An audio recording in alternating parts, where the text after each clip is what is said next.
Rise, rejects, and answer the call for a new episode of So You Think You Can Darktide has arrived, sponsored by Darktide. Warhammer 40,000 Darktide. Buy it. It's on Game Pass, and it's on Steam. Play it. Wait, hold on. It's on Game Pass? It's on Game Pass. I didn't have to fucking pay for it? God damn it. No, because there's no crossplay, so you'd have to pay for it to play it with us. Okay, so at least I didn't waste my money. Until they add crossplay on Game Pass, which they said they're going to do. I mean, I like supporting the devs, so... Yeah, this is a definitely sponsored segment, Darktide. And you know what Darktide is about? The Inquisition from Warhammer 40,000. So what do we do when we're talking about the Inquisition in Warhammer 40,000? We connect it to something that we've done in previous episodes. Today, we are reading The All Guardsman Party. This is part 9 of the All Guardsman Party recording. If you want to know what's going on in the previous parts, listen to them. They're all numbered, I think. I kept the numbering. On part 9? They are. Yeah. Yes. Oh my god. If we want to go on a technicality, we've had multiple multi-episode recordings of the All Guardsman Party. Okay. So the only one probably that's on split part is 13. It's just the Interplanetary Man of Mystery, right? Yeah. That one is specifically in two episodes because we needed 2 episodes. So that one is split. Yeah, fuck you guys. You guys don't get you guys don't get your cake. You get the same episode split in 2 over 2 days. Yes. Somebody come up with a theme for an interesting fact of no consequence, brought to you by Matt. Well, don't you have to come up with it? Warhammer 40,000 Darktide on sale now on Steam and Game Pass. No, I said come up with a theme. I'm going to give you a fact. Oh. That's the Okay, theme. The theme is Warhammer 40,000 Darktide. Well, you're an engineer. You hum a musical theme. Sorry. Facts. That kind of theme. I like facts. Matt facts. 3%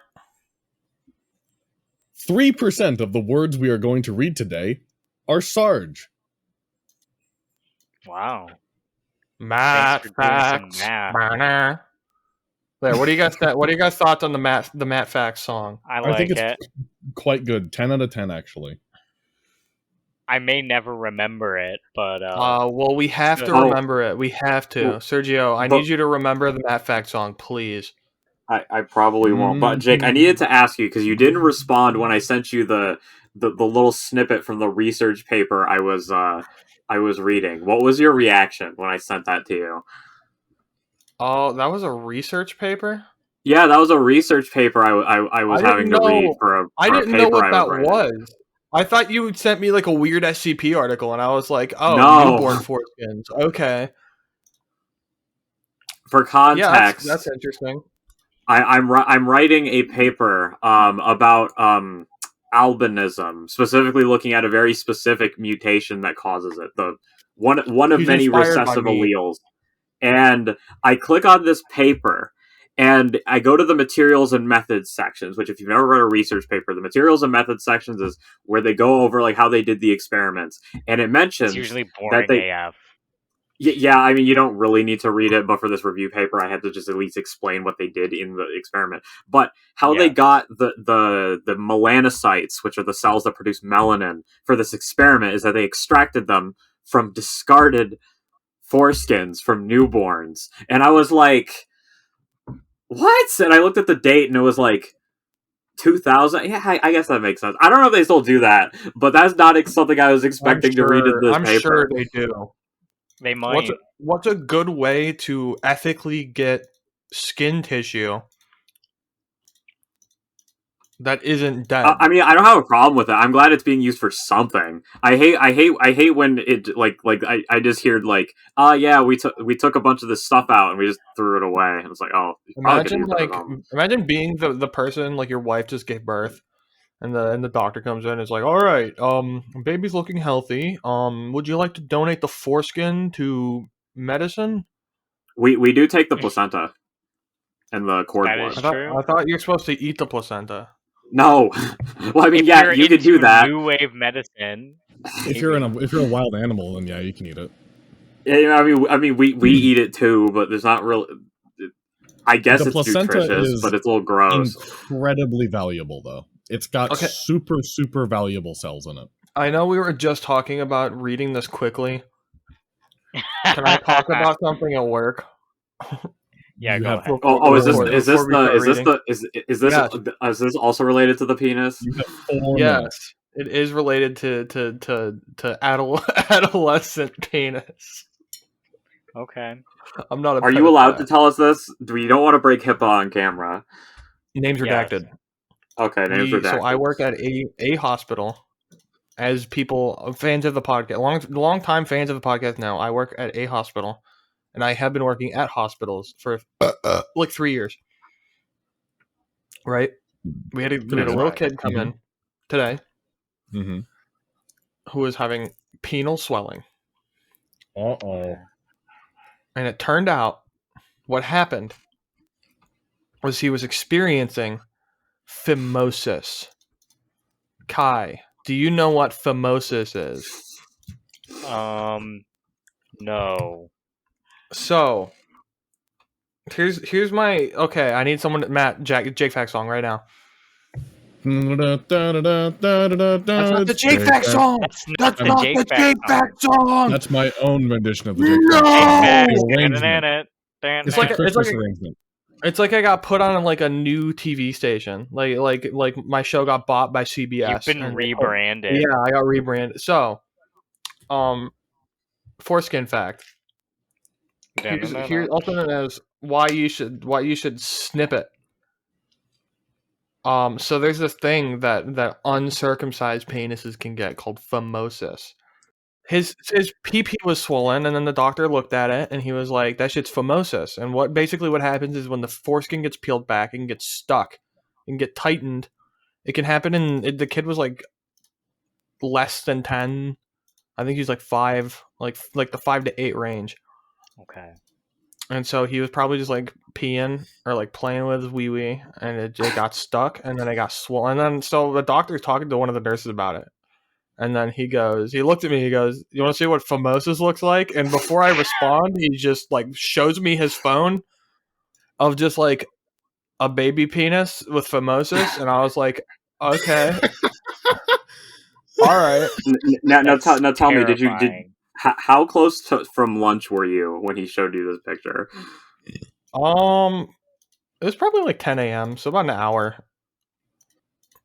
I had a pub hearty sandwich. I had a pub sub. Yeah, I did. It was really yummy. Okay. Chicken tender sub was $2 off. Nice. But yeah, so yeah, the kid had phimosis, and usually when you have phimosis, the only way to cure it is to get circumcised because it's stuck, and so they have to remove the skin to get it unstuck. Damn. It can happen in adults too. If you're too frivolous. Well, remember to pull it back, I guess. Oh God, that reminds me. If you're intimate with a partner and you don't remember to pull it back when you're done, you can get phimosis. That actually reminds me. I listened to. One of the hosts of the podcast talks about how he had phimosis from getting some poontang, and that's how I learned about phimosis. I knew a guy who told me that he didn't know you were supposed to pull it back until he was 18. I was like, yeah, that's a yikes moment. Wait, so they gave him a circumcision for that? Because there's a lot of other treatments for it. I don't know if they did. I'm pretty sure the most common treatment I've heard, according to the doctor, is either an ointment or you just cut it. I don't think they. Maybe. How old is the doctor in this case? This is just me being curious. Is he an older guy or is he a? No, he's younger. He's like 30s. Hold on. All right. Which one of us is starting off the story? Don't you always? Sure. I'll go first, and then we can go Kai, Matt, and Jake just down the Zencaster order. The greater good. We start with. So we start off with "I Want You" for the Imperial Inquisition picture, as we always do. Interrogator Greg Sargent was not having a good day. In fact, he was currently waist-deep in a septic pipe. It's safe to say that he was having an incredibly shitty day. See what they did there? He spent his entire morning in meetings with the other interrogators. His afternoon had been one long argument with the Inquisition's most tedious personnel officer, and then he'd been called away to deal with the mess. Now, instead of eating a well-earned dinner, he was trying to pick his way through a rat's nest of tripwires while arguing philosophy and speculating how many showers he was going to need, all because his squad demolitions expert had stopped taking his meds again. Twitch wasn't having a good day either. He could hear the orcs moving through the pipes around him, but didn't have anything heavy enough to blast them with. If Doc and Tank hadn't sold him his supplies when he told them about the commando raid, Twitch could have easily wiped out the Greenskins. Instead, he'd been reduced to trying to snipe them through the walls with his las pistol. To make matters worse, the traitorous bastard coming up the pipe was destroying the few perimeter defenses he'd been able to rig. Twitch stopped perforating the walls for a moment to shout down the pipe, reminding Sarge that he'd always said never to trust anyone over the rank of sergeant.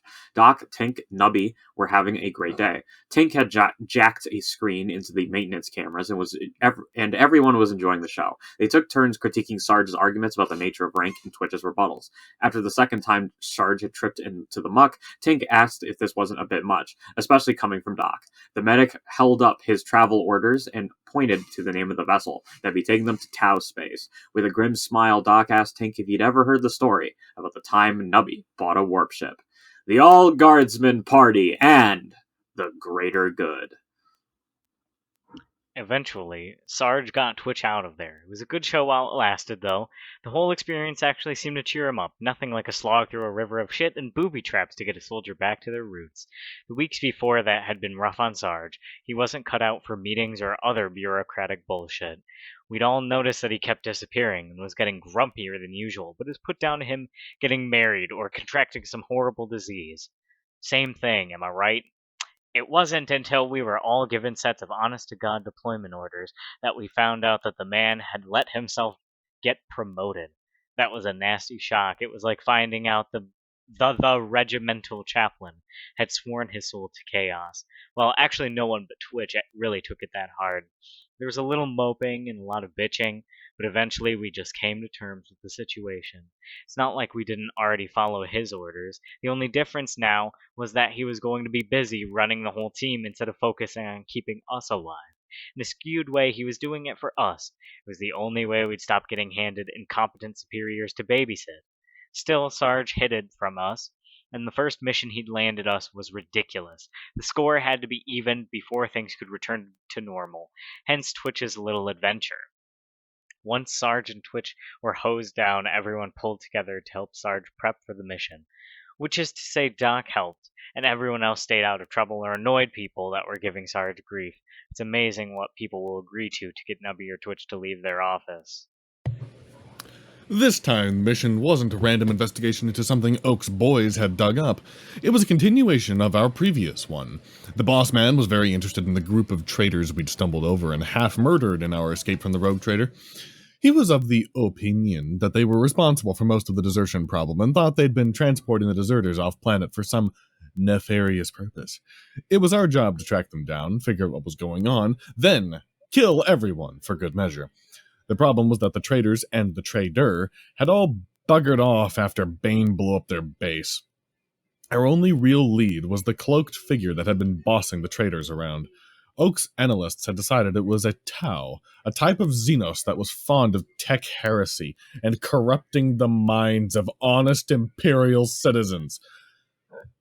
Since no one had seen the traitors, or a massive army of deserters anywhere nearby the Boffins, everyone thought that they must have just fled to the region of space where the Tau lived.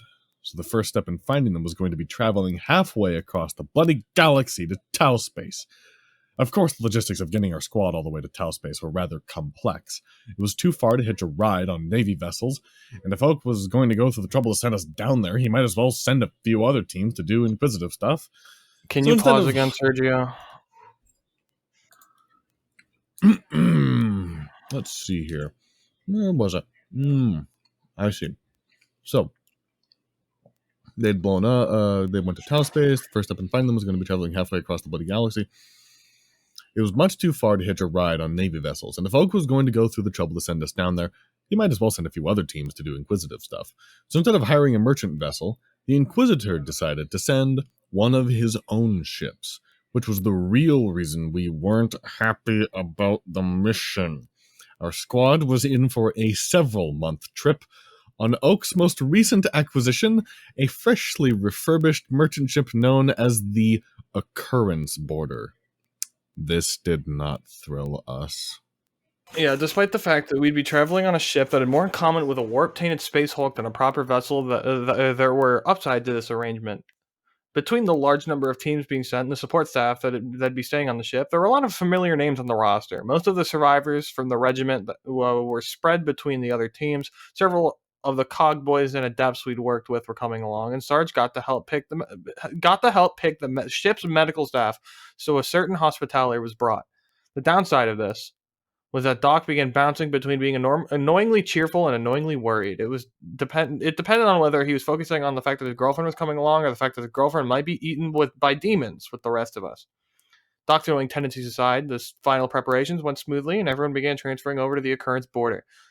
We first met the rest of our team on the shuttle. Sarge had picked them all out beforehand, but Oak didn't like people talking about their orders before they left his ship.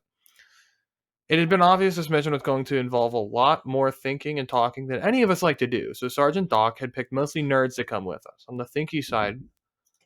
What?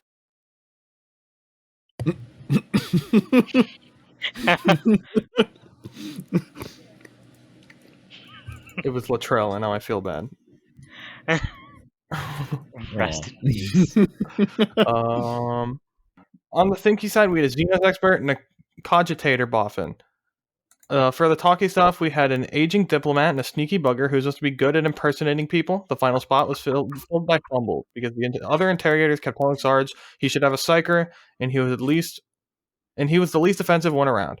Introductions were made, briefings were handed out, and most of the trip was spent explaining the odder aspects of the team to the newcomers. To their credit, they didn't start looking uneasy until the explanation reached Twitch's habits and why it was important to be nice to fumbles. And a cogitator, for those who don't know, Kai. Meaning me, yes. A cogitator is basically just like a dude, like a tech priest, who's more higher up. Okay. He's an important tech priest, basically. Okay. He's about tatering the cogs, you see.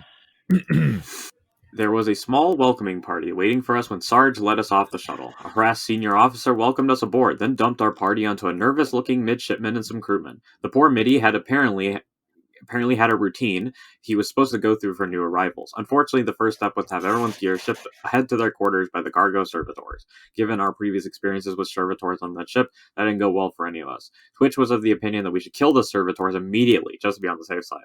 Doc got Twitch to calm down and put his las gun away, while Sarge explained for personal reasons we'd be carrying our own gear. The terrified midshipman did not press the issue and skipped ahead to the orientation tour. When none of us really needed the tour, it was pretty fun, especially since our tour guide didn't know we'd been on the ship before. The Occurrence Border was definitely in better condition than the last time we seen it, which isn't really saying much. The refit hadn't done anything about its maze-like corridors' bizarre layout, but all of the blood and battle damage had been cleared up. The gravity almost always went in the same direction, and none of the doors led to rooms full of demonic fire. The biggest change we noticed was that the thousands of little notes had even been removed or replaced with official-looking plaques that said the same thing, and there were maps at almost every junction. All in all, the ship was in pretty good shape. Though we did notice that certain sections of the maps were labeled warp contaminated, do not enter, and every map had the same com code for the ship's confessors printed under it. The high point of the whole tour was when a few of our pointed questions pushed the midshipman over the edge. He exploded into a passionate little tirade about how much effort had gone into refurbishing the ship, and how poor its original condition was. Then he went on at great length about how badly the supply agent who purchased the ship had screwed up. Apparently the man had not only purchased a nearly derelict ship, he'd also managed to nearly lose it in the warp while transporting it to the shipyard. Given how much life and money had been lost in the deal, the incompetent had been lucky to only be reassigned to one of Oak's suicide squads. The kid couldn't figure out why Nubby looked so embarrassed, and the rest of us kept cracking up. Eventually, what are we? Some kind of suicide squad? I was waiting for someone to say that. Thank you. I didn't want to. It was too cheesy. Eventually, we bullied the midshipman into taking us into into engineering, where we traded him out for a more familiar guide. Jim, the former tech acolyte, had been transferred to the ship a month ahead of us and was looking spiffy in his new engineer robes. It wasn't a surprise. Sarge had requested him and Hannah during the mission prep. Everyone was happy to see Jim again, except for Tink, who ignored the cog boy and wandered off to start poking at something expensive-looking that was on a workbench. Jim started bringing us up to speed on the ship's situation, pausing every few seconds to ask Tink to stop touching things.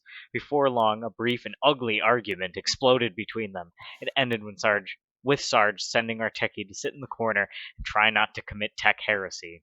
Tink didn't respond well to the order. He grumpily demanded to know where Hannah was, and asked if we could trade the unscientific little zealot for her.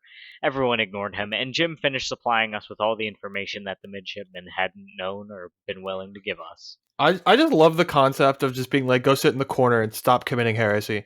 I don't want to die. Please. That is hilarious. Now go to your room. Go to your room and think about what you did.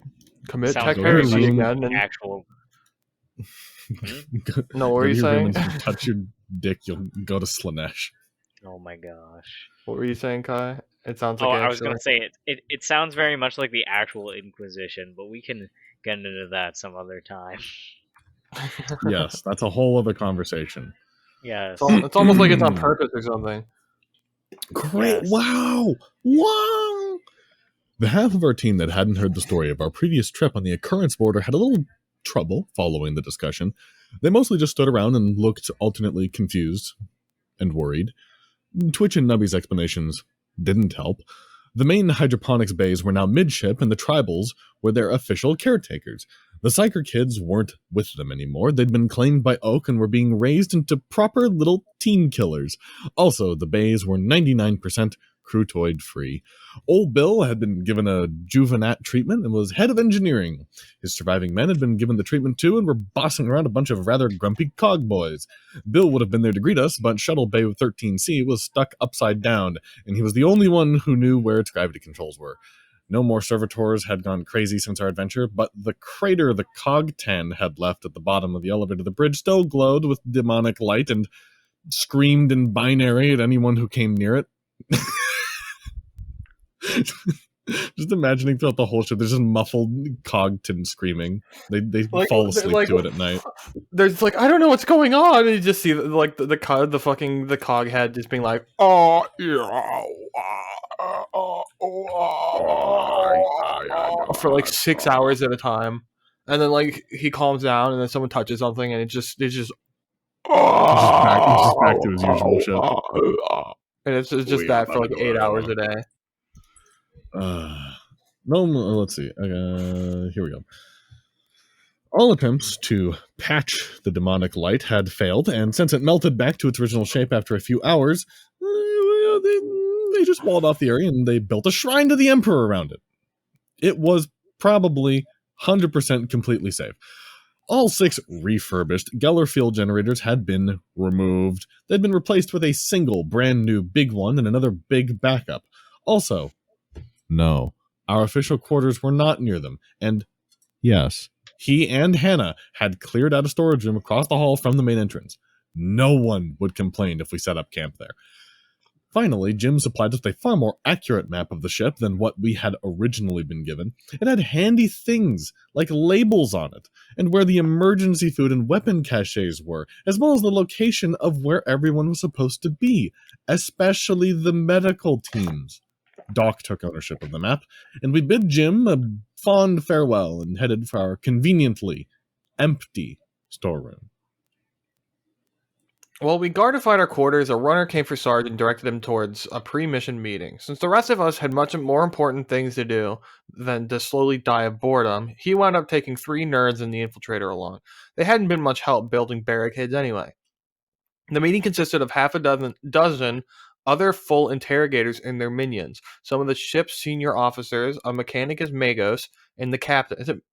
Is it Magos, Magos, Magos, or Magos? I think it's Magos. I say Magos. Mechanically interesting. I think Caiaphas Cain audiobooks is Magos. Okay. Magos makes sense. Maybe he says Magos because he's Magos. I don't know. I hate British people.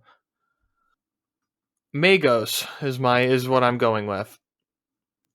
And if anyone disagrees, then bite my ass. According to Sarge, the captain of the ship was either ex-Navy or ex-Administratum and didn't appear to be too happy with this assignment. I hiccuped. He started things off by explaining that he was not an inquisitor or even an interrogator. He was in charge of the ship. The only orders he'd be following were Oak's. It was his job to transport and supply everyone, regardless of whether their personal mission was recruitment, training, investigation, or archaeotech hunting. Kai, do you need me to explain what archaeotech is? I think I can guess. Okay. Do you want me to TLDR it just in case? Yeah. So TLDR, so there was a big long period called the Dark Age of Technology in the Warhammer universe, which is like the golden age of technology, but because they don't like technology, they think it's bad. Technology was more advanced than it is in 40K. But then a bunch of AIs got too smart and tried to take over the universe, and so they had to blow it all up. And that's why Singularity. they don't like Skynet. Okay, got it. So they don't. So there's still you can't invent new tech, but you can still find old tech and use that. Okay. So let's say like you're going through a planet and you find the files on how to produce a new bike, and it's better than the old bike. You can switch to that new bike, so long as you make it clear to like the higher ups of the Imperium that you found it. Or in the case of a lot of things, they forge it, and then they're like, "Look, we found this old thing that's better than our current thing," and the Imperium's like, "Cool." A lot of the new Space Marine equipment is that. Because the head of the Mechanicus invented a bunch of new stuff for the Primaris Space Marines, and then they were like, yeah, I just found it. And then the Imperium was like, I see nothing wrong with that. Move along. Sounds good. Therefore, his primary objective was to keep the occurrence borders cover and hull intact while making enough profit off trading to keep the ship running and everyone supplied. So, unless everyone agreed that a certain mission needed to come first, he'd be choosing the ship's route and providing what resources he saw fit. Being a military man, Sarge didn't see anything wrong with this, and everyone else immediately started bickering of how important their missions were, though. At first, it was amusing to watch, especially since half the debaters refused to tell anyone what their mission actually was, but after the second hour, Sarge was ready to start shooting people. After sitting around and commiserating with the captain and his officers for a while, he just handed over a copy of our briefing and ditched the meeting. It wasn't even like we knew where in Tau space the deserters actually were yet. If you want a fun fact, the second Commissar Kane book has something very similar to that happen off screen, and they're supplementing Kane's lack of knowledge of the incident because he wasn't there with like an official like Imperium written like the official report and what happened.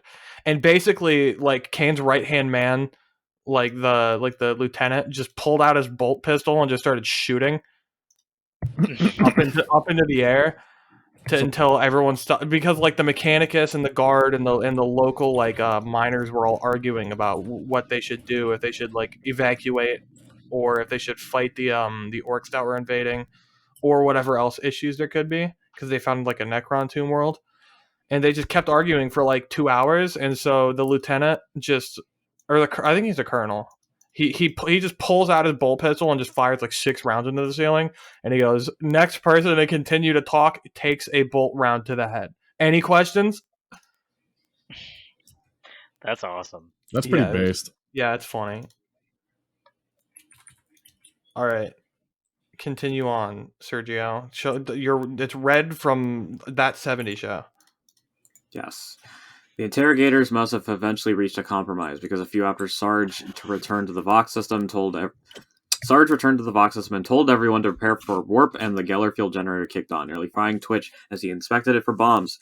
We all grabbed our weapons, ignored the worried looks our teammates gave us, and prepared for the worst. It was sort of disappointing, but nothing happened. After the first 2 days of the trip, we built a nice miniature fire base in our Geller Field adjacent room, but couldn't convince any of our teammates to move in. Even Fumbles had bailed on us. He said the generator made his head hurt, and the rest of the crazy bastards seemed to think that the rooms with real beds and bathrooms were better than being in the absolute least warpy part of the ship. We didn't press the issue, it was their funeral. Afterwards, after the base was up, we didn't really know what to do with our time, and the trip to Tau Space was a damn long one. Sarge, being a rather cynical individual, imagined how the rest of us would keep ourselves entertained after a several-month-long voyage and went to go talk to the captain. For any of us could really start to enjoy our leisure time, much less cause serious trouble, a ship-wide announcement was made. The gist of it was, heresy grows from idleness, and layabouts will not be tolerated. If anyone on the ship didn't have something to do to prepare for their mission, they had 3 options. Find a job on the ship, report to Sarge's new physical fitness class, or take a long walk out of a short airlock. There was a short debate between us on which option was the least horrible. That is, until Nubby verified that we couldn't be given a void suit or let back inside the airlock after our walk. Doc wound up in the medbay where, to everyone else's amusement, he was put to work under his hospitaler girlfriend. This arrangement led to numerous tasteless jokes. Anyway, despite what everyone imagined, Doc spent most of the time on his feet dealing with the impressive number of injuries that occurrence border caused on a daily basis. Tink signed up for engineering, where he managed to horribly insult or disgust, depending on gender, almost every tech priest on the ship. After the 5th accusation of tech heresy, not to mention the 3rd harassment report, Sarge asked old Bill for a favor. Tink was assigned to the aged engineer's personal assistant and was kept in line via regular percussive maintenance with a spanner. Since mining the entire vessel was out of the question, Twitch took it upon himself to patrol the ship for commandos and the like, Nubby figuring this for a snipe hunt, and a great way to avoid strenuous exercise joined him and dragged Fumbles along for moral support. He hadn't counted on the fact that a significant portion of the ship were still warp-tainted and tended to manifest all sorts of warp phenomena whenever the navigator hit a bump. The 3 of them got far more of the occurrence border experience than the rest of us, frequently finding themselves working with the ship's armsmen, clerics, and engineers to beat back minor demons and seal holes in reality. The trio's adventures were as numerous as they were unbelievable. Every night Nummy would regale us with tales of daring do, and personally claimed no less than the 3 bloodthirstier kills before the trip ended. Fumbles happily basked in the That's a type of demon. Oh. Yeah, it's like a demon of corn. They have like goat legs and horns and they're red, and they have a big sword. It's a big red guy. Nice. Big red guy. That doesn't sound very nice. Matt killed one in the Warhammer Fantasy campaign. I think Sergio also killed one. Pretty sure. And Phoenix killed the 3rd one and got covered in blood and was very mad about it. They're not very scary in the grand scheme of Warhammer, but they're still pretty deadly. Well, in the grand scheme of Warhammer, if you're thinking from the perspective of like just a regular civilian, they're like you're gonna die. Right, but also in the grand scheme of civilians, there's like 100 million things that you literally can't even see before you're just super ultra dead. Yeah. Yeah, it sounds pretty deadly, like everything in that universe. It's very overpowered. Anyhow. Where was I? The Bloodthirster kills before the trip ended, and Fumbles. 3 Bloodthirster kills before the trip ended. Fumbles happily basked in the dubious glory of these stories, and Twitch was, well, Twitch. One night, while drinking, he quietly told us that when the turbulence was bad, random doors opening to rooms of fire were still a thing. Also, the mysterious poker room now had a fighting ring occupied by a chainsword-wielding skeleton. The skeleton had waved at him. That picture is so cool. It is very, very cool. That is cool. I posted a picture of a Bloodthirster, by the way, Kai. Looks terrifying. I see it. It looks like Ash's skeleton from Evil Dead because he's holding a chainsaw. True. After we settled into our roles, the long trip went by without any incidents. Well, at least without any major incidents. Actually, let's just say that no one died. Almost no one. Well, no one whose name we actually remembered. The important thing is that everyone on our team was alive and functionally sane when we reached the edge of Tau Space. The Adepts and the Infiltrator had spent the whole trip going through the data that Oak gave us and what came in via astropath. As far as we could tell, the only thing they'd established with all that work was that the deserters had left the Imperium from the top left-ish direction on the map. This didn't overly impress us, but it was enough information for the captain to plan his route, and as we got closer to the border, some useful data began to come in. Apparently, this section of space was lousy with Ordos Xenos agents keeping an eye on the Tau. Every time we stopped to refuel or do a little training, the adepts would send out queries, and they slowly narrowed down destination to a cluster of what the nerds called buffer systems. According to the diplomat and Xenos expert, the border between the Imperium and the Tau Empire were a little fuzzy out here. The big important systems all had very clear owners, but there were a large number of more marginal worlds that were more or less independent. The adepts explained how they served an important purpose involving trade and tension and other stuff we didn't give a fuck about, but Doc was the only one who even tried to begin following it. As far as we were concerned, we were headed towards a bunch of worlds that were half human and half Xenos because they were too shit for either side to care about. And after a few stops, drop off other teams, and pick up cargo, the captain steered us towards the cluster, and Sarge was forced to pick a world to start the mission on.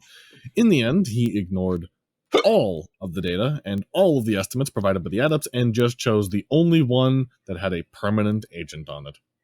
If you want a comparison, Kai, for how big Tau space is in comparison to the Imperium of Man, think of the Earth, right? That's the Imperium of Man. Okay. Tau space is Chugwater, Wyoming. Okay. It really is bumfuck middle of nowhere. It's like a few dozen systems. And they're just, it's so inconvenient to wipe them out that the Imperium chooses not to. Because they're just like, it's a lot of resources. Because the Tower, like, really, they have really good technology. Like, better technology than the Imperium. So, you know, you'd, like, they could fend off Space Marines pretty easy. So you're like, do I want to lose, like, 100 Space Marines to take over a planet when I can take over this planet and not lose any Space Marines? Yeah. And that's why the Tau still exists. It used to be bigger, but then there was a civil war between the Tau, and now there's an even smaller system of planets called the Farsight Enclave, where if the Tau are Chugwater, Wyoming, then the Farsight Enclave is Matt's house. With a lot of guns in it. In Chugwater, Wyoming. No, it's outside of Chugwater. But they have a lot of guns. So if you go near them, they'll start shooting at you. Okay. If a standard Tau planet takes like 100 Space Marines, a Farsight Enclave would probably take like 1,000 or more. And that's not a real number. It's like a relative amount. It's maybe more like 200 or 300, but... Yeah. Not worth it. Yeah, not worth Basically, it. Anyways, nobody gives a fuck to go take him over. Yeah, the occurrence border came out of warp at our destination with the usual groans, clanks, and small explosions, and we made our final preparations for the mission. Nubby, grudgingly, supplied the rest of the team with weapons. Twink grabbed all of the gadgets he could carry from the engineering department stores. Twitch repacked most of his traps, and Doc annoyed everyone with his melodramatic goodbyes. After Sarge handed command of his PT class over to the ship's bosun, he corralled everyone into the shuttle bay for a final briefing. To our surprise, the captain actually came down to see us off. He and Sarge had gotten along rather well, and the captain personally handed over the ship's contact codes and the briefcase of local currency that would act as our budget. Sarge saluted the man and promised to meet him for drinks when the occurrence border came back through the cluster in 3 months, then led us onto the shuttle that would take us to the planet. As we flew down, the Xenos expert and diplomat tried their best to remind us on how things worked in this world. They managed to fit an entire crash course on the socio-political situation, the cultural and economic status of the cluster, and the history of the Tau Empire into a 2-hour shuttle trip. None of us really listened, though. We knew that border world meant a barely colonized wilderness, possibly a few Xenos that no one had gotten around to killing yet. The spaceport we landed in wasn't the biggest we'd seen, but it was definitely the cleanest. Several teams of men came out and started unloading our shuttle, and one of them, and one of them discreetly led us into a service tunnel. A bit of walking and a short drive later, we found ourselves standing on a street corner in the oddest-looking city any of us had ever seen. As a mixed crowd of humans and Xenos parted around us, Nubby quietly asked the adepts if they'd mind giving that lecture again. Just saying, that place was weird doesn't even begin to cover it. It might have been easier to handle if it was just a Xenos city.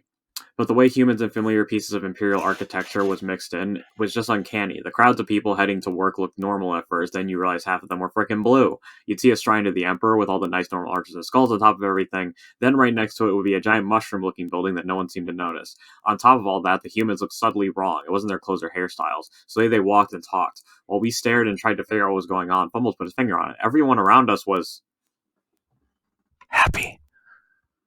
Or at least not as weirdly miserable as normal workers should be. God. It was damned unsettling.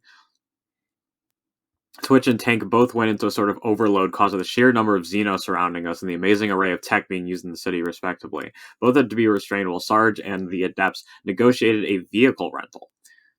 And the struggle attracted quite a bit of attention. Luckily, none of us were in uniform and obviously armed, so Doc and the Infiltrator were able to convince all the curious onlookers that everything was fine and no one was about to start a shooting spree. When Sarge returned with the vehicle, a normal ground truck, thank the Emperor, Tank would have exploded if it had been the one hovering Xenos ones. We piled in and drove towards the local contact's address as fast as possible. We got about a half a click when we heard a siren and our truck suddenly slowed down and pulled over while Tank struggled with the wheel and swore at it. Nubby just barely stopped Twitch from snapshotting the Tau police officer who wanted to know what the hurry was and where the hell we'd learned to drive. So no shit, there we were, a highly trained and heavily armed inquisitorial goon squad, chasing a bunch of traitorous... Pause for 1 second, Kai. I need to interlude you.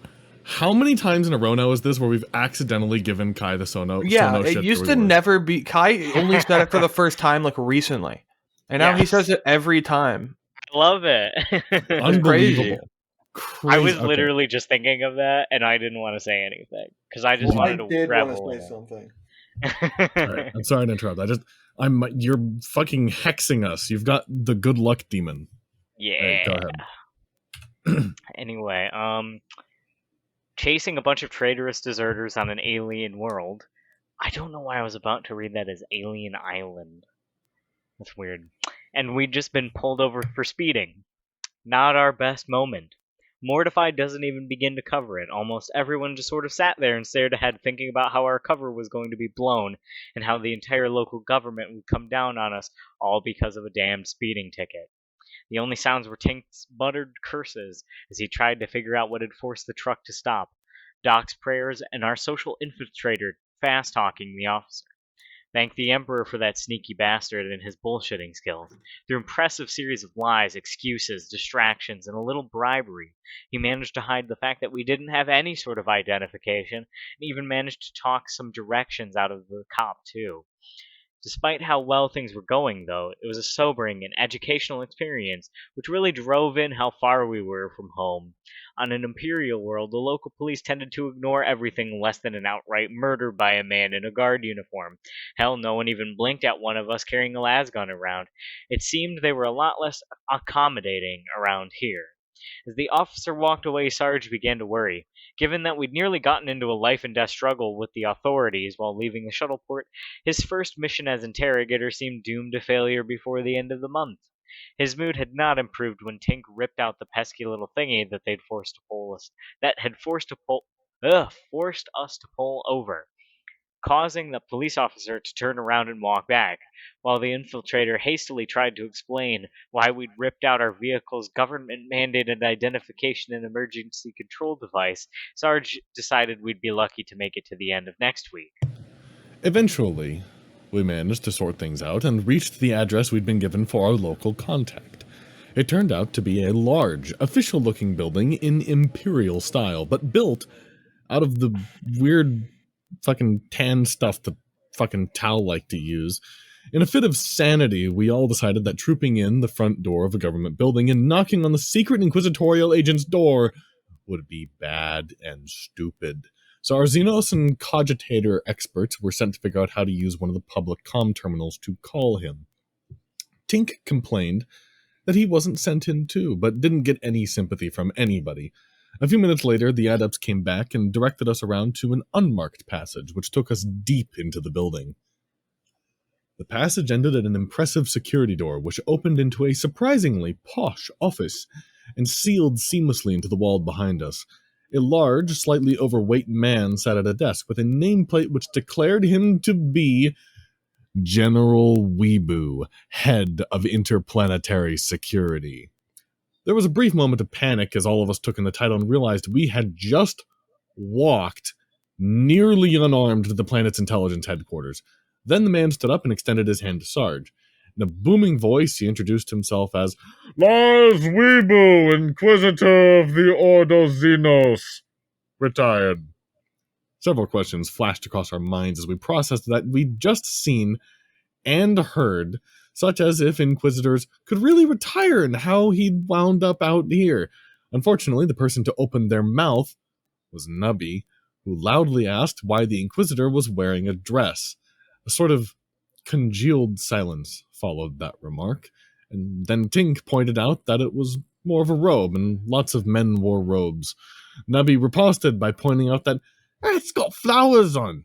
It's not a robe if it's got flowers on.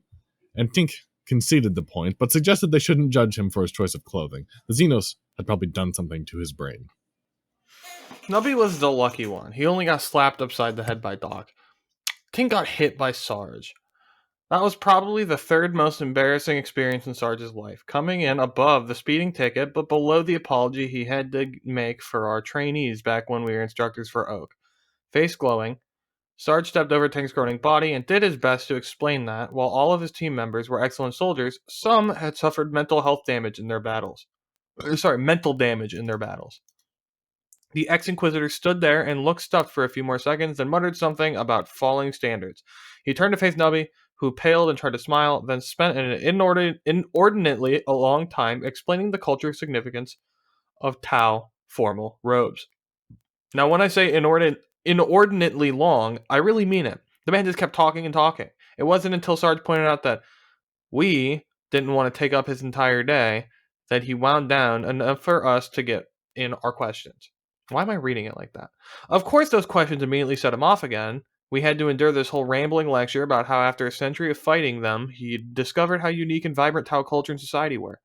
According to Weeboo, it was his duty for the good of the galaxy as a whole to preserve what aspects of it he could and incorporate them into the Imperium before their self-destructive government doomed them all by provoking us. He'd work to get his position so he could steer these free border world towards a brighter future. If only everyone could see them as see that an alliance was possible and the benefit of sharing technology, we could blah blah blah. I'm a Xenos loving weirdo, yada yada yada. Sarge eventually had to stop him again when he started telling us about how many times the metal in an honor blade was folded.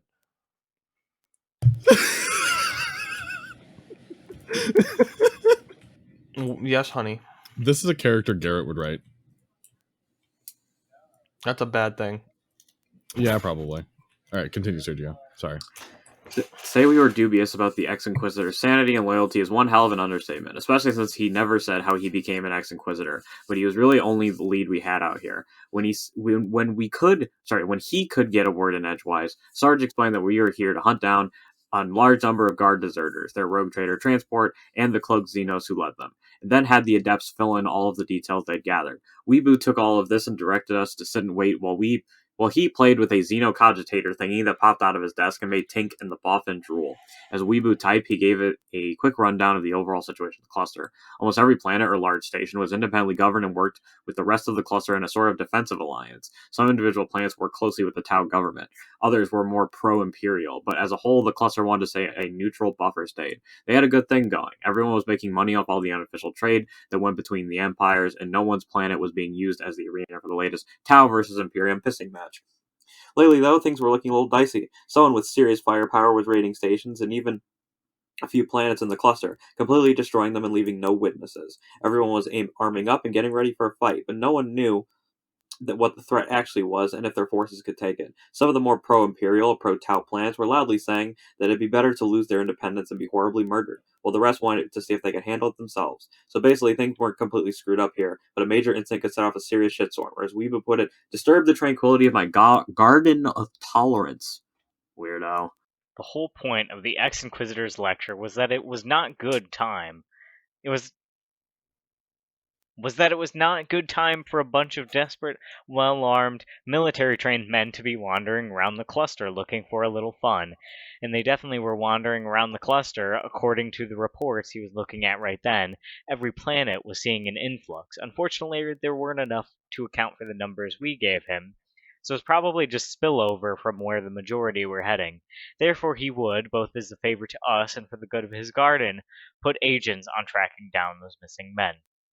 Weebu suggested that we find ourselves a safe house and brush up on the local culture and laws while he had an entire planet spy agency do the legwork for us.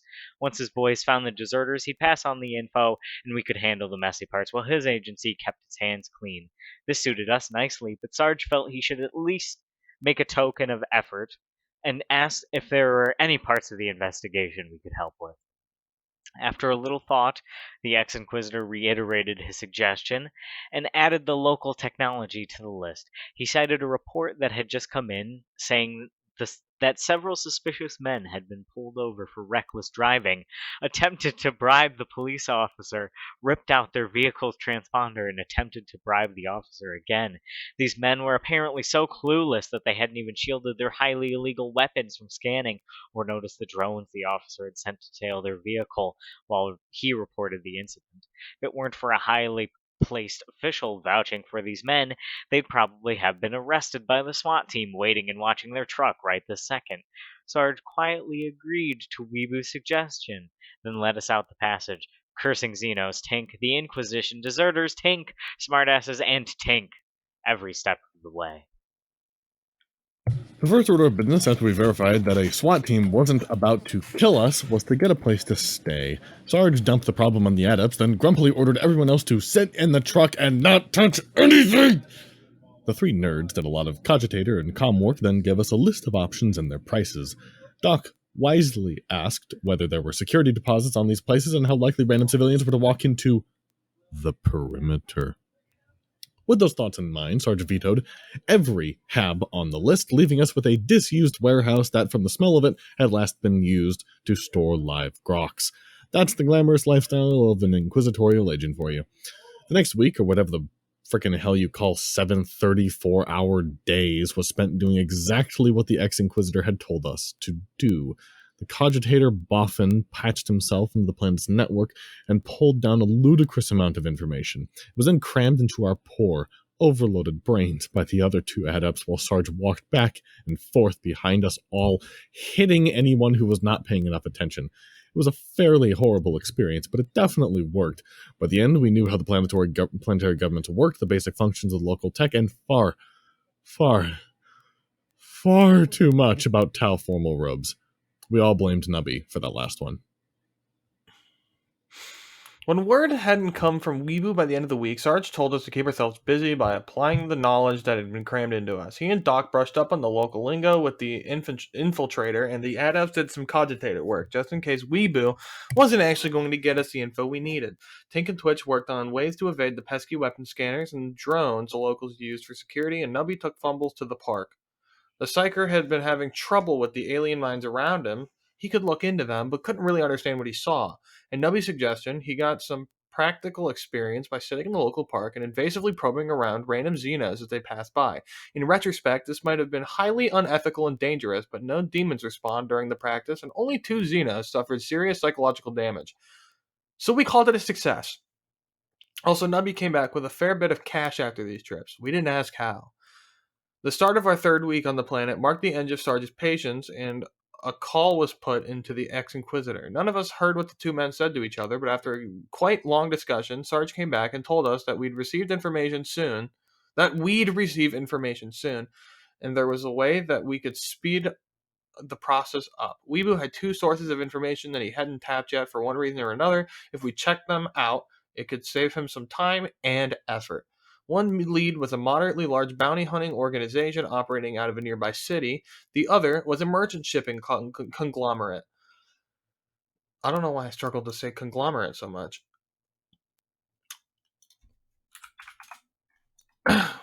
The bounty hunters had supposedly been grabbing a few of the deserters that wound up on this planet, and the merchants might have records of seeing a rogue trader ship. We decided to visit the bounty hunters first. It was a shorter drive, and there were more our sort of people. In retrospect, Weebu had probably intended us to infiltrate the bounty hunters or tap their comms or something else sneaky, not kick down the door and demand to know where the deserter's at. It was his fault for not being specific, though. Well, we didn't actually kick any doors down, and our grammar was a bit better than that, but that was the general theme of our investigation.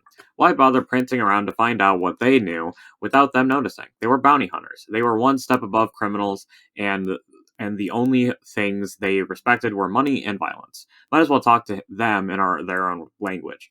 The only nod we made to subtlety was wearing the scan-proof trench coats. Tink had spent so much time and money making.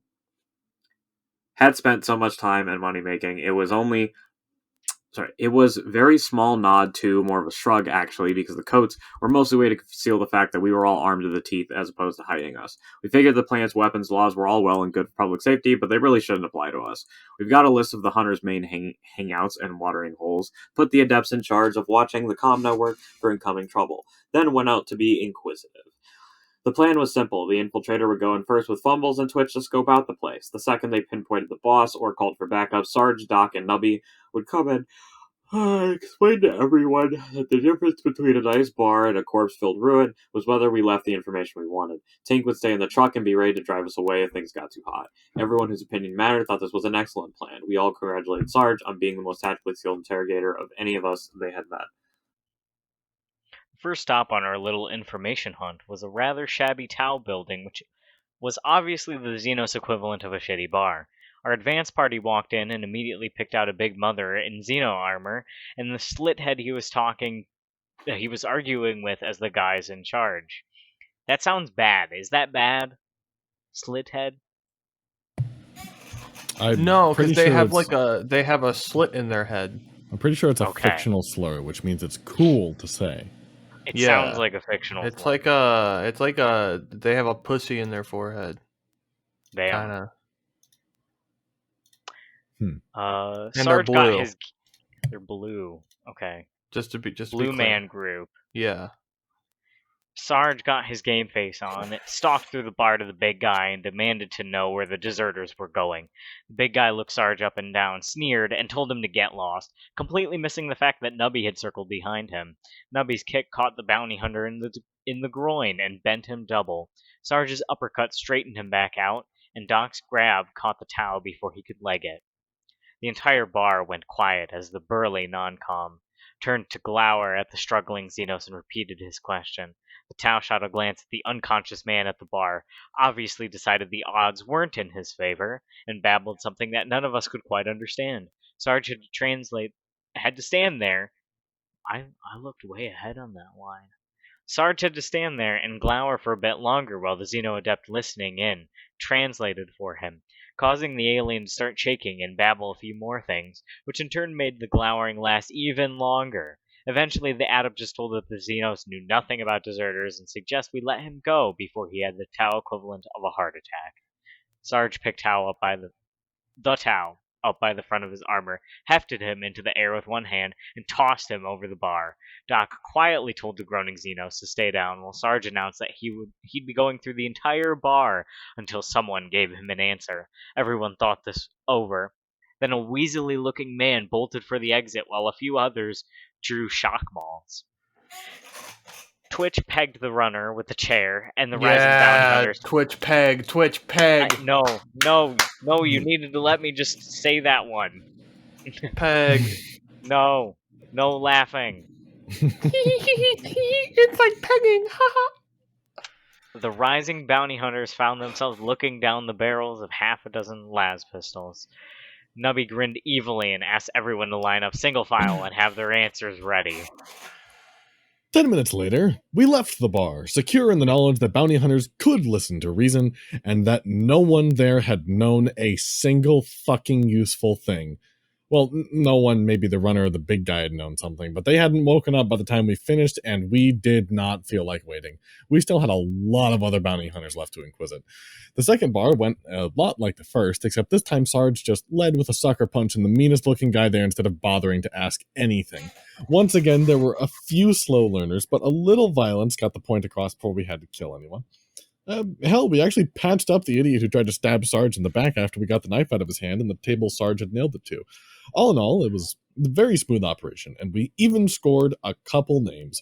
Word of our little tour was apparently traveling ahead of us because at the third and fourth stops, they actually had someone waiting at the door with a list of everything they knew. It wasn't much more than the names we already had and directions towards where they might be found, but Fumble said no one was lying, so we bought everyone around on the way out. It was sort of gratifying to have everyone bowing and scraping, being the big fish, and not having to fight for everything is really nice. It's a real shame the last group of bounty hunters weren't on the same page as the rest of them, but fuck, what can you expect from a bunch of feral Xenos? The last stop was the one everyone had been giving us directions toward. Apparently it was where the big boys hung out. We pulled up to an odd Tau building, which looked like a cross between a gambling den and a kennel, and once again we found people waiting for us at the door. These guys weren't quivering in their boots, like the rest of them had been. They were a pair of scarred brawler types, and each was carrying a weird staff with a hooked blade on ends, picture in the right showing. They didn't try to keep us out. As we approached, one of them came forward and said the boss was waiting to see us. We accepted their invitation and entered the building through a hallway we'd recognized as a weapon scanner in the middle. It was flanked by 2 Tau bodyguards and a pair of ugly dog things with beaks. They looked a bit like critters that infested the Occurrence Borders hydroponics base. The Kroot! At Sarge's signal, everyone slowly pulled out their last pistols and removed their power packs. The pistols were set in a bin near the scanner, and the packs went into the outer pockets on our trench coats. Then we all filed through the scanner. The scanner made a few quiet beeps, and the hounds growled at us, but the guards waved us through. Fumbles casually tapped his comm bead twice, and Sarge smiled to himself. The room at the end of the hallway was dark, smoky, and smelled alien. A bunch of bounty hunters, mostly slitheads, were lounging around some low tables with a few more of the hound things. There looked to be a total of 15 potential hostiles, plus 3 Xenos we could barely make out in the far corner. All of the humanoids had one of the spiky staves. Staves? Staves? Staves? Staves. Staves? Stabs. But Twitch and Fumble said they didn't see any guns. Not the best odds, but we'd survived far worse. Sarge grimly led us to the Xenos and found himself glowering upwards as they rose to their feet. All 3 were green, half a meter taller than Sarge, and looked exactly like the picture we'd seen in training labeled Kroot Carnivore. Alright. That's 5 rounds. Are we cutting it there? Or was I that think that 4? works out pretty well. It's a nice little yeah, because next episode we'll start with the famous line. Okay, that's a good place to stop then. All right, gotta, you guys are going to get a 5-second break, probably less, but we're going to get a 24-hour break. So we'll see you tomorrow. Good night. And we're back. We're back. Matt, you drew out your back a little too long. Yeah, that was the point. We needed some variation. Yeah. What, you want us to be 4 robots? 4 little same dick size? I drew out and, so... I think I was trying to match you specifically, and Matt was throwing me off. No, you should probably march to the beat of your own drum. You shouldn't match other people's sheeple. Well, we told you when the recording starts, say it. I know. I was still caught off. I wasn't prepared for the thing you told me to prepare for. Fuck you. I still did it. I was just trying to sync up, okay? That's what I tend to do when I'm told to talk at the same time as someone else. Alright. This liberal cuck. So shit. Let's go. There we were, in the middle of a bounty hunter den, having a staring contest with 3 Kroot carnivores. I think it surprised the hell out of them that not even one of us flinched. They were probably used to people running for the exit when they all loomed over them like that, or at least taking a step backwards. Honestly, though, these guys didn't impress us. We'd worked for, killed, and in one case, eaten scarier things than a bunch of taller than average Xenos. Hell, they didn't even make the top 20. Smelled horrible, though. Sarge matched their glares and asked if they were the ones capturing deserters. One of the crew let out a cackling laugh and in terrible low Gothic said they were and asked what we were going to do about it. It'd be cool to say Sarge and the Xeno then exchanged some witty banter, trading threats and clues and all that. Unfortunately, Sarge's Tau was about as bad as the Xeno's Gothic, so most questions had to be repeated 3 or 4 times in both languages, and eventually they just called over one of the human bounty hunters to act as a translator. Everyone kept glowering and talking in their most threatening voices, though. Nobody was going to let something as trivial as a massive language and cultural barrier get in the way of their intimidation attempt. Now, I just want to say, Jake is probably the only one who's going to understand this joke. But what I imagined in this situation is one of them is speaking in like a thick like Welsh accent, like the ones where they say stuff and you have no idea what they're talking about. And then Jake sent me this video of most illiterate Floridian. Where this guy attempted to say words like authoritarian, fascist, and Benito Mussolini and butchered them all. It was Aiden Ross reading the Wikipedia page on fascism. He was like, let me Google. I don't even know what fascism is. What's fascism? And then the thing popped up, and he went, fascism is a far right authorization. Ultra Nathaniel political ideology and movement, and it just gets worse every second. And then it shows author of fascism Benito Mussolini, and he's like Benito Mussolini. Oh my god! And then he's like Giannino Gavanti and Jason Stanley. Who the fuck is Jason Stanley? And if you don't know, Jason Stanley is the author of the book How Fascism Works. Okay. I had no idea. And then that's really funny. That's people also ask, what is an example of fascism? And he goes, well, see, this is easier. What's an example of fascism? And then he sees the Nazi party led by, and he goes, ah! It's so funny. Oh my god, dumb people are so funny. Oh! I'll see if I can get the clip because it's it's so painful. Please get the clip. It sounds awful. I don't want to watch it. It's so painful. I love it. It sounds awful. I don't want to watch it. Did I send it to you on Twitter? You send it to me on Discord. Oh. Twitter? Twitter. Oh, I think you mean I showed it to you in Fanon HQ, where we all work together like a sitcom. Yes. I remember specifically because you had the banger response to it that Mussolini has never been more mutilated. Mussolini's never been more mutilated. And then I don't know if you've ever seen the Norm Macdonald Adolf Hitler clip, but I sent him that as well. Where I will post it and I'll put it on the TV in Fanon HQ for you guys. Oh, thank you. It's so funny. There's something about his eyes. They're almost black. He's got very endearing. Hold on. What's this say? He hates Jews. It's so funny. But yeah, most literate Floridian is so painful to watch. Who's next in the order? I don't remember. Did you finish did you even finish your little paragraph? You finished. Yeah, I did. Oh yeah, okay. Next. No, it was Kai. It was Kai, Matt, and me. Oh yeah, we switched up the order. That's right. Yeah, Sergio was like, let's go for an order of Zencaster. And then we were like, Zencaster's different for everybody. Alright, let's go. Once the translator was in place, things started flowing a little more smoothly. Everyone was able to question and threaten each other to their heart's content. Sarge asked who was paying the deserter's bounty. The Kroot on his right said it was someone on the neighboring Pro-Tau world and asked if we'd like to meet him.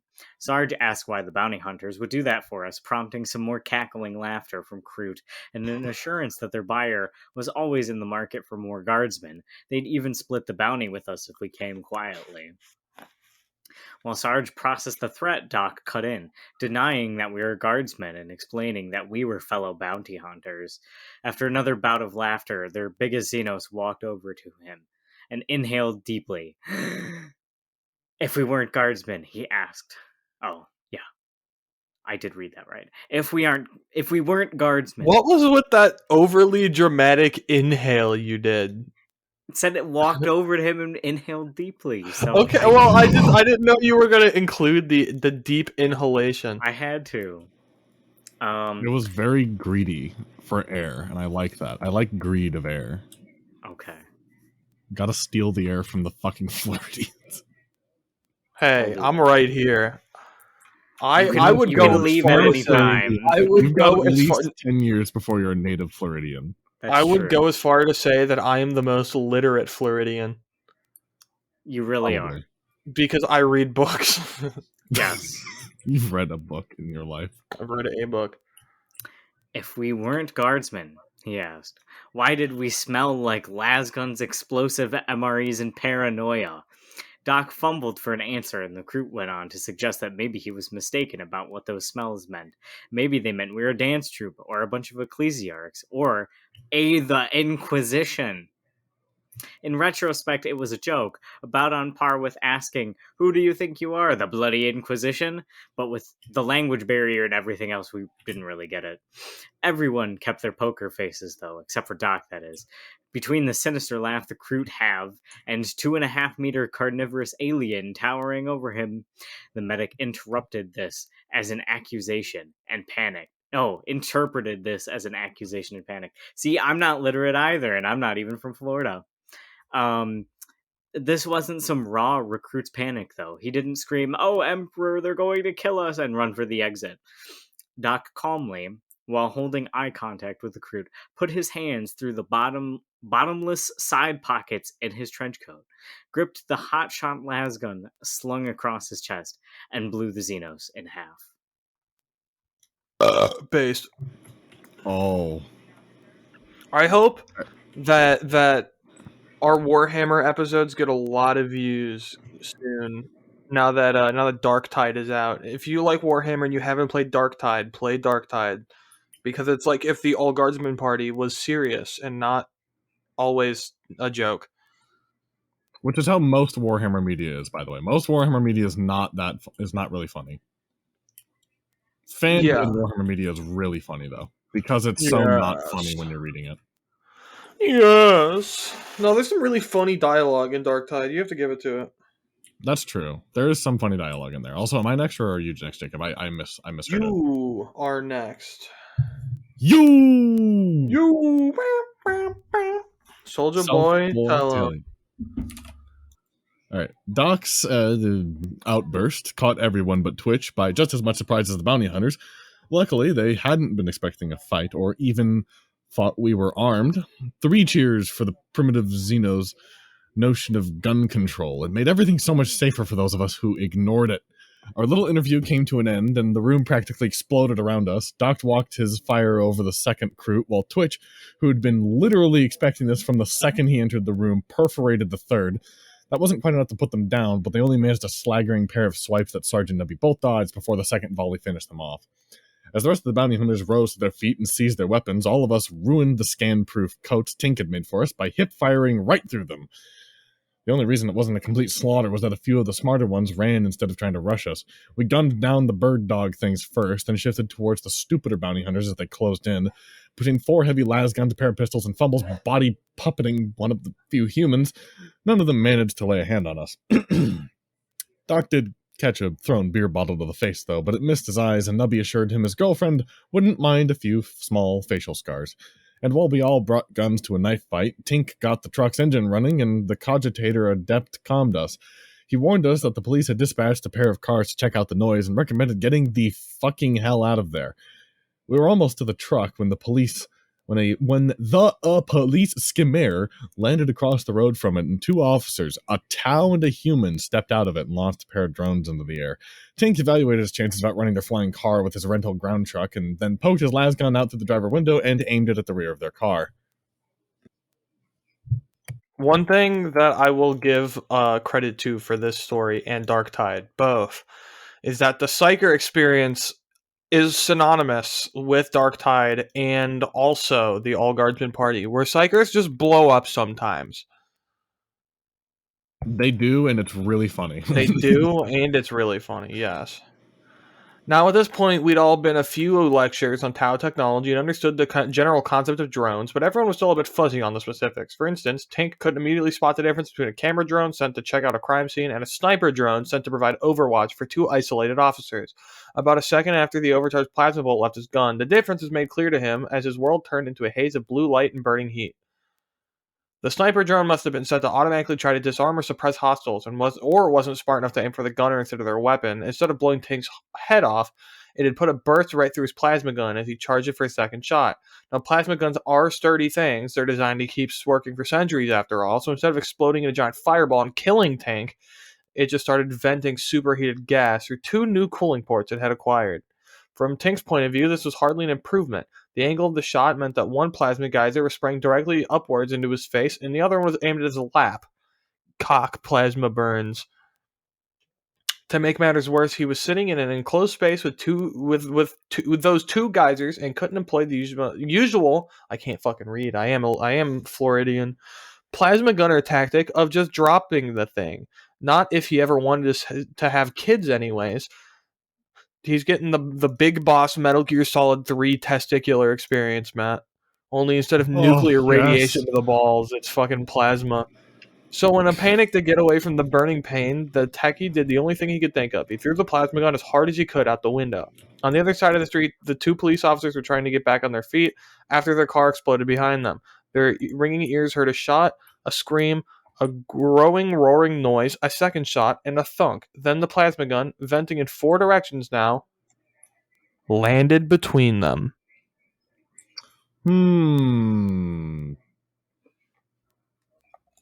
We exited the building to see two screaming police officers trying to scramble away from something. Imagine a leaking balloon or a punctured gas canister. Picture the random way it spins and skips around. Now imagine that instead of harmless gas, it's spraying blue fire. Everyone stopped and watched for a second, just trying to figure out what the hell was going on. Then Tink screamed at us to watch for the drones. The drones must have been equally confused by the bouncing plasma gun, because both of them were just hovering over the scene, making them easy targets. We shot them down, started piling into the truck, then out again, then in again, then out again. Eventually, we managed to pull the half-blind Tank out of the driver's seat, replace him with the infiltrator, retrieve the now sputtering plasma gun from between the moaning officers, and drive away before any more police showed up.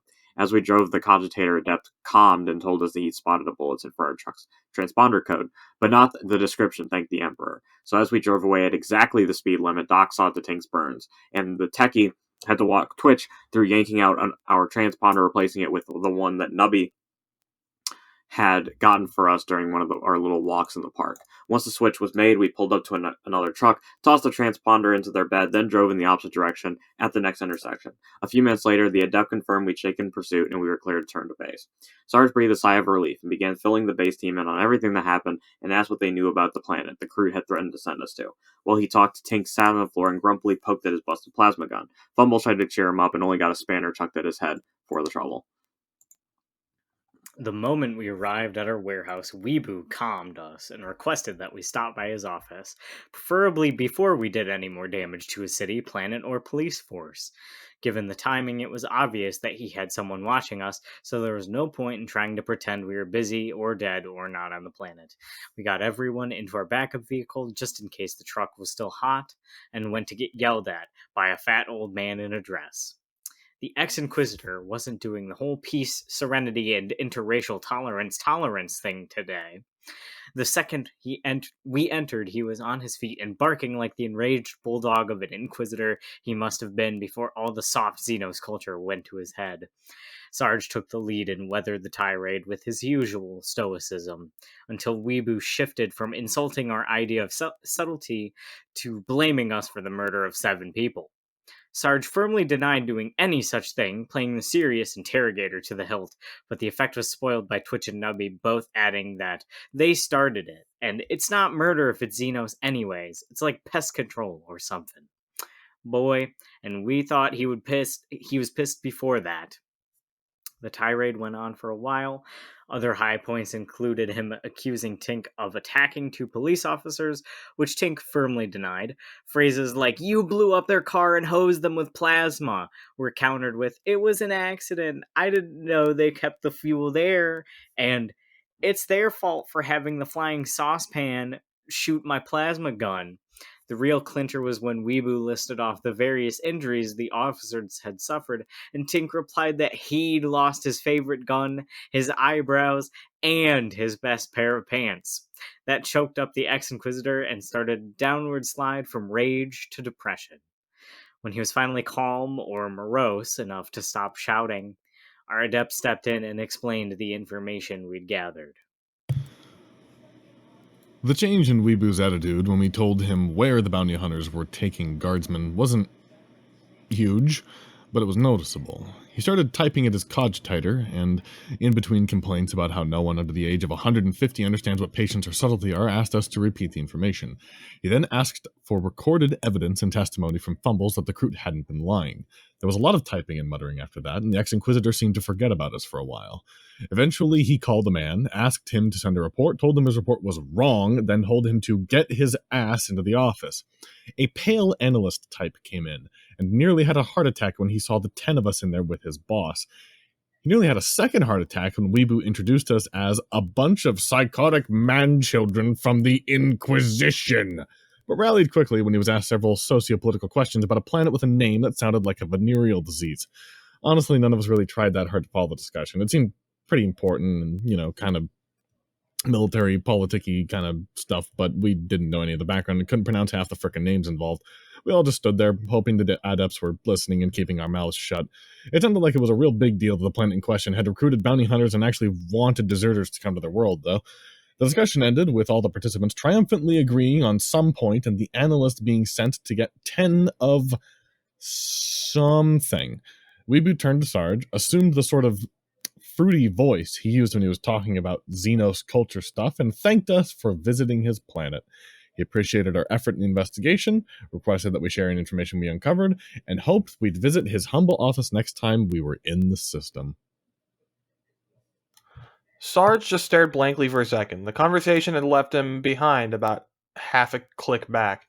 I think that's kick, not click. But, whatever. He hesitantly agreed that, yes, the planet was very nice and this office was well decorated, and then continued standing at attention.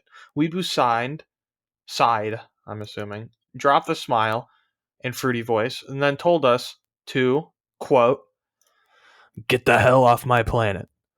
Thanks for the intel. Good luck with your mission. Don't forget to write, but get off my planet."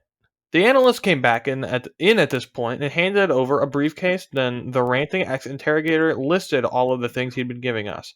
A full copy of their data on the deserters, a dossier of the planet, falsified IDs for all of us, and even tickets on the first commercial transport heading to that planet so we could all leave as soon as possible. In 2 hours, in fact. Tick-tock, don't let the door hit you on the ass. Sarge saluted the man as he stopped for breath, thanked him for his cooperation, and led us out through the back door. All in all, it went a lot better than we expected, and free tickets were an especially nice touch. They'd apparently get us to syphilis, or Sylphis, or however you're supposed to pronounce it, in less than a week. Honestly, it was the most stylish way any of us had ever been kicked out of a place. We'd even spotted some government agents redirecting traffic to make sure we got to the shuttle port with time to spare. I really just can't read today. Nubby suggested we try for the same thing on the next planet. If we'd kept this up, we'd be able to pocket half of our operating budget without anyone noticing. The shuttle ride up was nice and relaxing with big comfortable seats and no obnoxious questions about what was in our bags. We boarded the ship without anyone even asking why Doc looked like he'd been in a bar fight or Tink's face was covered with burn salve. And we were allowed to carry our own bags to a series of cabins reserved for our private use. We Boucher knew how to get someone off a planet without incident. It's a commonly known fact, at least if you suffered through enough classes on Tau technology, that Tau ships are not as good as Imperial ones. This is partially because they're pathetic Xenos, and everything they produce is inferior to the honest labor of humans. But because they stay the hell away out of the warp when they travel, and wind up going much slower than an Imperial vessel. Although it's a much less well-known fact that this makes traveling in one much more pleasant. Let me tell you, out of the Commissar's hearing that any trooper with the sense that he was born would gladly take a longer than usual void trip over having their soul devoured by demons. There were no bad dreams, no bleeding statues, no wordless whispers, and no minor demonic horrors clawing at the sealed bulkhead to Cargo Bay G-19. On top of that, the ship was clean and well lit. Nothing spontaneously exploded or shot lightning at us in the hallway. And if the gravity was a little light, at least it all pointed in the same direction. It was the best void trip we've ever been on, at least for the 2 days. We'd been entertaining ourselves the usual ways and generally avoiding the ship's crew and other passengers. Tink tried to fix his plasma gun, Doc tried to fix Tink, Twitch locked himself in one of the bathrooms and refused to come out, and Sarge helped the Adepts go through the data we'd been provided. Nubby kept making trips to the rest of the ship, though, usually taking fumbles with him, and when a nervous crew member asked Sarge to please keep them both confined to their rooms, he started asking the infiltrator to visit the rest of the ship. We found out why on the 4th day, when, after everyone spent the 3rd day feeling alternatively pissy, depressed, and nauseous, Doc took a good look at Fumbles. On the list of phrases you never want to hear, why is our psyker going through withdrawal is pretty high up there. Fumbles was a pretty good telepathic psyker, but he had a sort of problem. Actually, he had a few problems, but the biggest one was that he really couldn't turn his powers off. The psyker tended to broadcast at a very low level whatever emotions he was currently feeling to everyone within a 20-meter radius. This made him a blast at parties, but could cause some problems at other times, especially if you were stuck for long periods in that radius. When we'd first met the poor guy, he had sort of a depressive feedback loop going, but he'd been doing much better since he'd partnered up with us. We put it down to positive reinforcement in our squad's fun-loving demeanor. In retrospect, though, the psyker had really started cheering up after he began hanging out with Nubby all the time. Fumbles had apologized for making everyone miserable, but said that Nubby had promised to get him more antidepressants soon. In quotation marks, antidepressants. Judging by the way everyone's head ached and entire body itched now, Doc was reasonably certain that whatever he'd been taking was a little stronger than an antidepressant. When Nubby was pried out of Twitch's bathroom, where he fled when Doc first started looking at Fumbles, Sarge hauled him out into the hallway and had words with him. The poison of choice turned out to be Gladstones, a moderately strong upper and banned from use by serving guardsmen under Section 114B of the Astro Militarium's Laws and Ordinances. Possession was 5 lashes and a month in the brig. You know, honestly, there's a very high chance that is a real rule in the Imperial Guard, books that you can buy. The Astro Militarium Law and Ordinances, probably books that you can buy. Look it up. Research. Research. Hold on. I'll continue reading, but let me know when I'm done. Distribution was 30 and 10 for the first offense. Summary execution for the second. It wasn't exactly the worst thing he could have been giving the little guy, but they still had some pretty nasty lows, especially considering some of their withdrawal effects could last for months. Jesus. Unfortunately, there was not a thriving black market on the Tau's merchant vessel. Doc did his best with what he had, but saying the rest of the trip was unpleasant doesn't really do it justice. After a few more days spent going through withdrawal by proxy, we arrived at the planet that we'd agreed to just call Pro-Tau World. As we got off the shuttle planet side, we realized that Weebu's assistance only applied to getting us off of his planet. Oh, I can't find anything. This one. Several official inspector types were waiting by the exit and were very interested in what was inside everyone's bags. There were similar weapon laws on this world as the last one, but this time we didn't have someone in the local government covering for us. Sarge desperately tried to think of a way to get around the checkpoint before the rest of the passengers got off and left us standing there alone and obvious. Unfortunately, between the time pressure and a pounding headache that was definitely not his fault, the best Sarge could think of was to ask our strung-out psyker to make the guards fucking forget about us or something. Fumbles gave it a shot, but lived up to his name. Both us and the checkpoint guard spent the next several minutes trying to remember what the fuck we were doing there, why we all felt vaguely embarrassed, and who the impressively miserable-looking man sitting on the floor in the middle of us was. Eventually, everyone remembered what was going on, and the guards asked us what the hell the holdup was. Sarge picked up his bags with a sigh and quietly asked us if we'd rather lose all of our weapons or get in a shooting war with the local government. The vote was 3-2 in favor of surrendering our weapons when the adepts, who hadn't even been asked for an opinion, suggested we let them sort things out. We grudgingly let them take the lead. None of us could see any way that talking or cogitator expertise could get us around a planet's weapons laws, but at least it had let us put off losing our toys or being shot at for a couple minutes. Needless to say, we were shockingly, incredibly surprised when the guards just waved us through the checkpoint without a single inspection about 5 minutes later. The brainy, talky side of the team was rather smug about getting us through with our gear intact, but they didn't rub our noses in it too hard.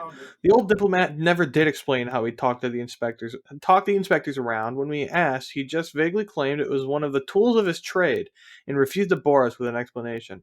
We accepted this non-answer, and Sarge asked on behalf of all us guardsmen and himself as the team lead what we could do to thank them for saving our bacon. They suggested that it would be nice to have an actual safe house with plumbing and heating and everything on this planet. You know, instead of camping out inside of a disused warehouse filled with mines and razor wire again. It was a bit much to ask from us, especially Twitch. But let it never be said that guardsmen don't understand the concept of gratitude. Despite our previous experience, this place was harder to get used to than the last. The planet was the most vocal Tau supporter in the cluster. Only the odd political situation that forced the whole cluster to hang together kept it from joining the Empire outright. As it was, though, the locals annoyed their neighbors by constantly telling everyone that the Imperium would doom them all, and becoming part of the Tau Empire was a part of their only hope. These guys were obviously trying way too hard to be a sept. It was probably embarrassing for a regular Tau to visit here. The signs were in Tau, almost all the buildings were Tau architecture, and you couldn't walk 5 meters in a city we holed up in without seeing posters and billboards about the greater good. The real kicker, though, was that there seemed to be a lot less of the actual Xenos themselves here. It was all these weird humans with glazed expressions and stupid hairstyles. Surprisingly, though, it wasn't that hard for us to fit in with the locals. You see, the entire place, from the spaceport to the streets to the bloody corner store, was filled with ex-guardsmen. Seriously, either Weebu hadn't actually been looking for deserters those 2 weeks, or the guys who got sent here were complete idiots. All you had to do was look out the bloody window, and there they were, wearing Xenos clothing with the same stupid smiles and haircuts as the rest of the locals. But it was just so incredibly obvious they were guardsmen. Hell, even if you didn't know what a guardsman looked like, there were posters every few meters inviting political refugees to earn citizenship by signing up with the gooey vase washo of syphilis, or something like that. None of us could pronounce the bloody moon speak to save our lives. We just called it the Pro-Tau PDF. So the local PDF were pretty aggressive about recruitment, especially if you were a guard deserter. There were posters and vid ads to start with. Then there were pamphlets everywhere, and the worst part was these random people who would walk up to us and ask if we had enlisted yet. Despite all of it, it wasn't really as bad as being on an Imperial world during a serious recruitment drive. For one thing, no one snatched us off the street, drugged us and threw us onto a shuttle for a one-way trip to the nearest Munitorum world. It was still annoying as hell, though. It was almost impossible to get random people to leave you alone if they thought you were a refugee. We wound up putting a lot more effort into disguising ourselves on that planet than anyone else we'd ever been. Anyway, we were pretty certain that most of the deserters had wound up on this planet, but it was hard to see why. It had been a very long trip to get there, and even if this planet was currently doing a recruitment drive to fight off whatever was raiding the cluster, it was unlikely that they'd been doing it back when all the guardsmen had originally deserted. We started with the what and when, and now we had the where, but the why and the who still invaded us. Sarge spent a lot of time with the adepts chewing over the data we'd been given by Weebu and the stuff our cogitator adept started pulling off the local comm network. It was slow going and we all knew there was a quicker option, but none of us really wanted to try joining the PDF. Inserting ourselves into an entire army of well-armed hostiles didn't seem like a good idea. While Sarge did actual work, and Doc tried to deal with the ongoing effects of Fumble's withdrawal, Twitch did his usual thing and kept trying to fix his plasma gun. The techie had met his match, though. He just didn't have the tools or knowledge to repair the gaping holes the sniper drone had put into it. Watching his expression as he asked Sarge for permission and money to visit a local weapons expert was pretty entertaining. You could tell it actually caused him physical pain to admit that he needed help. The best part was that he even tried to make us promise not to tell the Cog Boys back on the ship. We lied to him to make him feel better. The only consolation for Tink was that there wasn't a single ordained tech priest on the planet. He only had to ask for assistance from one of the shorter, fatter variety of local Xenos. The problem was that while Earth-cast Tau were wizards with plasma, they also tended to worry about tedious things like weapon laws. Took a lot of work to find a disreputable armory, eating up a lot of the cogitator Adam's valuable time, as well as Nubby's valueless variety. But find one they did, and not too far away to boot. Sarge gave Tink his cash, and the tech-ile? Is it meant to be techie? Or is it tech-ile? It's definitely techie. Techie. Okay. Got to be techie. No way And it's the no. techie bundled his highly illegal weapon into a scan-proof bag and went out with Nubby and the infiltrator to have some serious tech heresy committed on his plasma gun. The rest of us weren't exactly waiting with bated breath, but when the away team returned, everyone came out of their various corners to see how they'd done. Tink breathlessly informed us that he had bad news and good news. The bad news was that it'd take at least a week to fix his gun, but the good news was that the repair was being done for free. Well, not exactly free, but sort of as a bonus thrown in with his other purchase. And the rest of us refused to ask leading questions about his other purchase. The techie triumphantly opened a shielded crate and pulled out a shiny new Tau drone and control system. Tink was rather disappointed when none of us gushed enthusiastically over his new toy and got defensive when Doc asked how much it had cost us.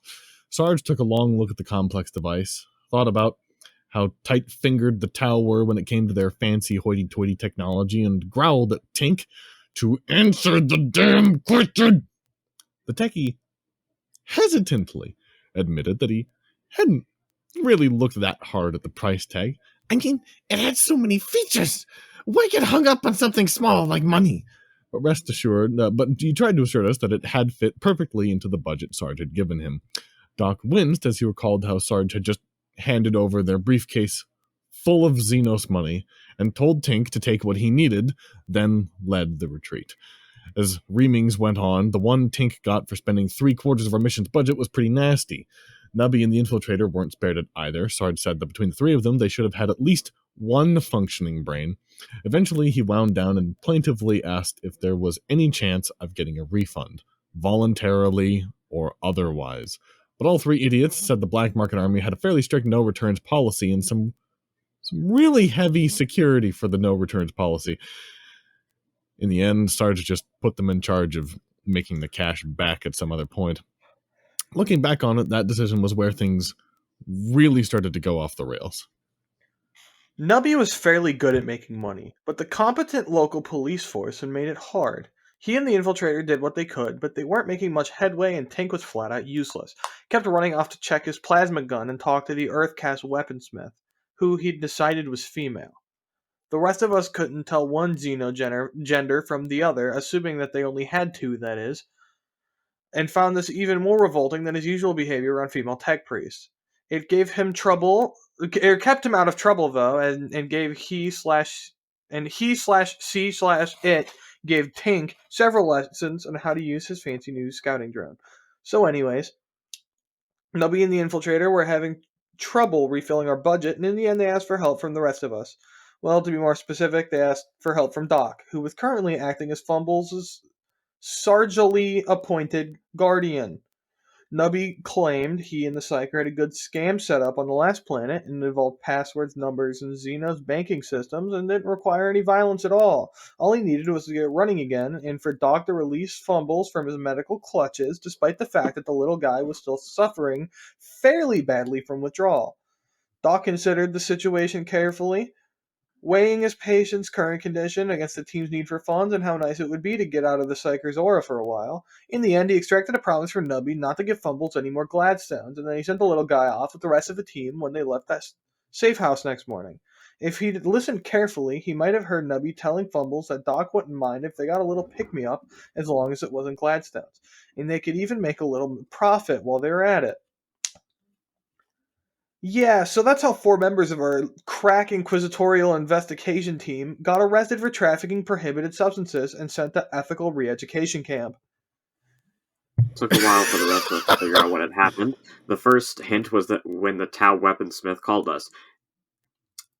Emperor knows why the idiot gave that Xenos our comm codes and asked why Tink hadn't showed up to pick his plasma gun. Sarge thought she actually sounded concerned and made a note to have a chat with the techie about the birds, bees, and the Inquisition's stance on fraternization with Xenos, and promised to calm Tink and see what was keeping him. Tink's comm was active, but he wasn't the one who answered it. One of the locals was too stupid to understand Gothic, babbled at Sarge until he handed the comm over to the Xeno expert adept. The adept exploded in a flood of Tau, ignoring Sarge's questioning looks and waving the other adepts to listen in. A lot of talking, a bit of shouting, and a general air of extreme panic. Sarge knew what it looked like when people were doing their job, and provided some very real assistance by keeping Doc and Twitch from asking what all the noise was about. When the call finally ended in our favor from the sound of it, the adept stopped hyperventilating. They informed us that Tink's comm bead was currently being held by the Pro-Tau PDF. It would be returned to him with the rest of his gear after he faced basic re-education, became a full member of the PDF. Sarge facepalmed. A little cogitator work established that the rest of their comms were in the same location and turned up the arrest report. Doc swore loudly and venomously when he noticed that they'd been arrested for. What they'd been arrested for. See, I'm not the only illiterate one here. And Twitch suggested that Fumble's addiction was actually part of a complex Xenos conspiracy to split us up and pick us off like this. Sarge told both the troopers to stuff it and canceled an emergency planning called an emergency planning session. What is going on with my brain? Oh my god. Today we are all Fumbles. Yes, I'm always Fumbles, but this is worse than usual. Okay. The available options were limited. Either we busted them out before the Xenos messed with their brains, or rolled with this like it was our plan to infiltrate the PDF all along. If we went with the former, we needed to figure out a way to pull it off without blowing our cover to hell and bringing an entire army down on our heads. If we went with the latter, we needed to decide whether to go in all together or figure out a way to get in and make contact after the idiots went through their brainwashing. The adepts suggested going in together because it'd get us out of their hairs sooner, and Doc was in favor of figuring out a way to infiltrate without getting brainwashed ourselves. Twitch was the only one who wanted to mount a rescue operation, but his whole plan was just to blow up as many PDF buildings as possible, pull our guys out of the rubble, and then declare the whole mission a success. Sarge made that plan B. In the end, Sarge sided with Doc, and we set up an observation post near the PDF's main base in the city. The basic theory was that we'd keep an eye open for ways to infiltrate, and otherwise just wait for the latest batch of recruits to finish their brainwashing and get dumped there. Once we spotted some new faces in the base, we could look harder for our boys and see if they were in any condition to help us get in. In this case, observation post was millspeak for a calf shop with a good view of the base's entrance. We spent 2 weeks taking turns sipping bad recaf and pretending to work on data slates while we watched incoming traffic. Luckily, we didn't have to pay too much attention. The cogitator adept had taken ownership of Tink's drone and sent it up to the top of a neighboring building. Honestly, the drone saved us a hell of a lot of effort. It did most of the tedious watching and told us when interesting stuff was about to happen. All we had to do was frickin' be there to double check things. We didn't even have to worry about it being spotted. The thing had this wonderful little stealth field built in. You couldn't see it at all if it didn't move. We considered forgiving Tink for paying so much money for it, but we then remembered why we were in our current situation in the first place and how unbearably awkward it had been collecting his gun and explaining his disappearance to the Tau weaponsmith. After 2 weeks of watching and some careful hacking from the cogitator adept, we had a few ideas for getting into the base. The plans ranged from simple to complex, and their success chances varied based on whether our teammates on the inside would be able or willing to help us get in, so we prepped them and waited to see how things would turn out. When a load of fresh recruits finally arrived, and we spotted the sawed-off form of Nubby jumping out of a truck, We got ready to move, and we tried our best to make contact. Unfortunately, it was really frickin' hard to get a message into the base, and it seemed like fresh recruits weren't allowed to frickin' leave. We were on the edge of trying the horribly, horribly, horribly bad idea of calling their sure-to-be-monitored comm beads and talking in code or something, when a senior-looking PDF trooper just walked right up to us in the calf shop. Twitch literally was seconds away from shooting our infiltrator. Sometimes it was easy to forget that we had a teammate who was supposed to be a master of disguise. According to our infiltrator, the locals weren't anything special when it came to brainwashing. All 4 of them had come through the process intact mostly, and even had their gear returned. They had duties to perform in the base and were under a little observation for senior PDF members, but should be able to get us in without much trouble as long as we acted like guardsmen. He didn't think this would be hard for us.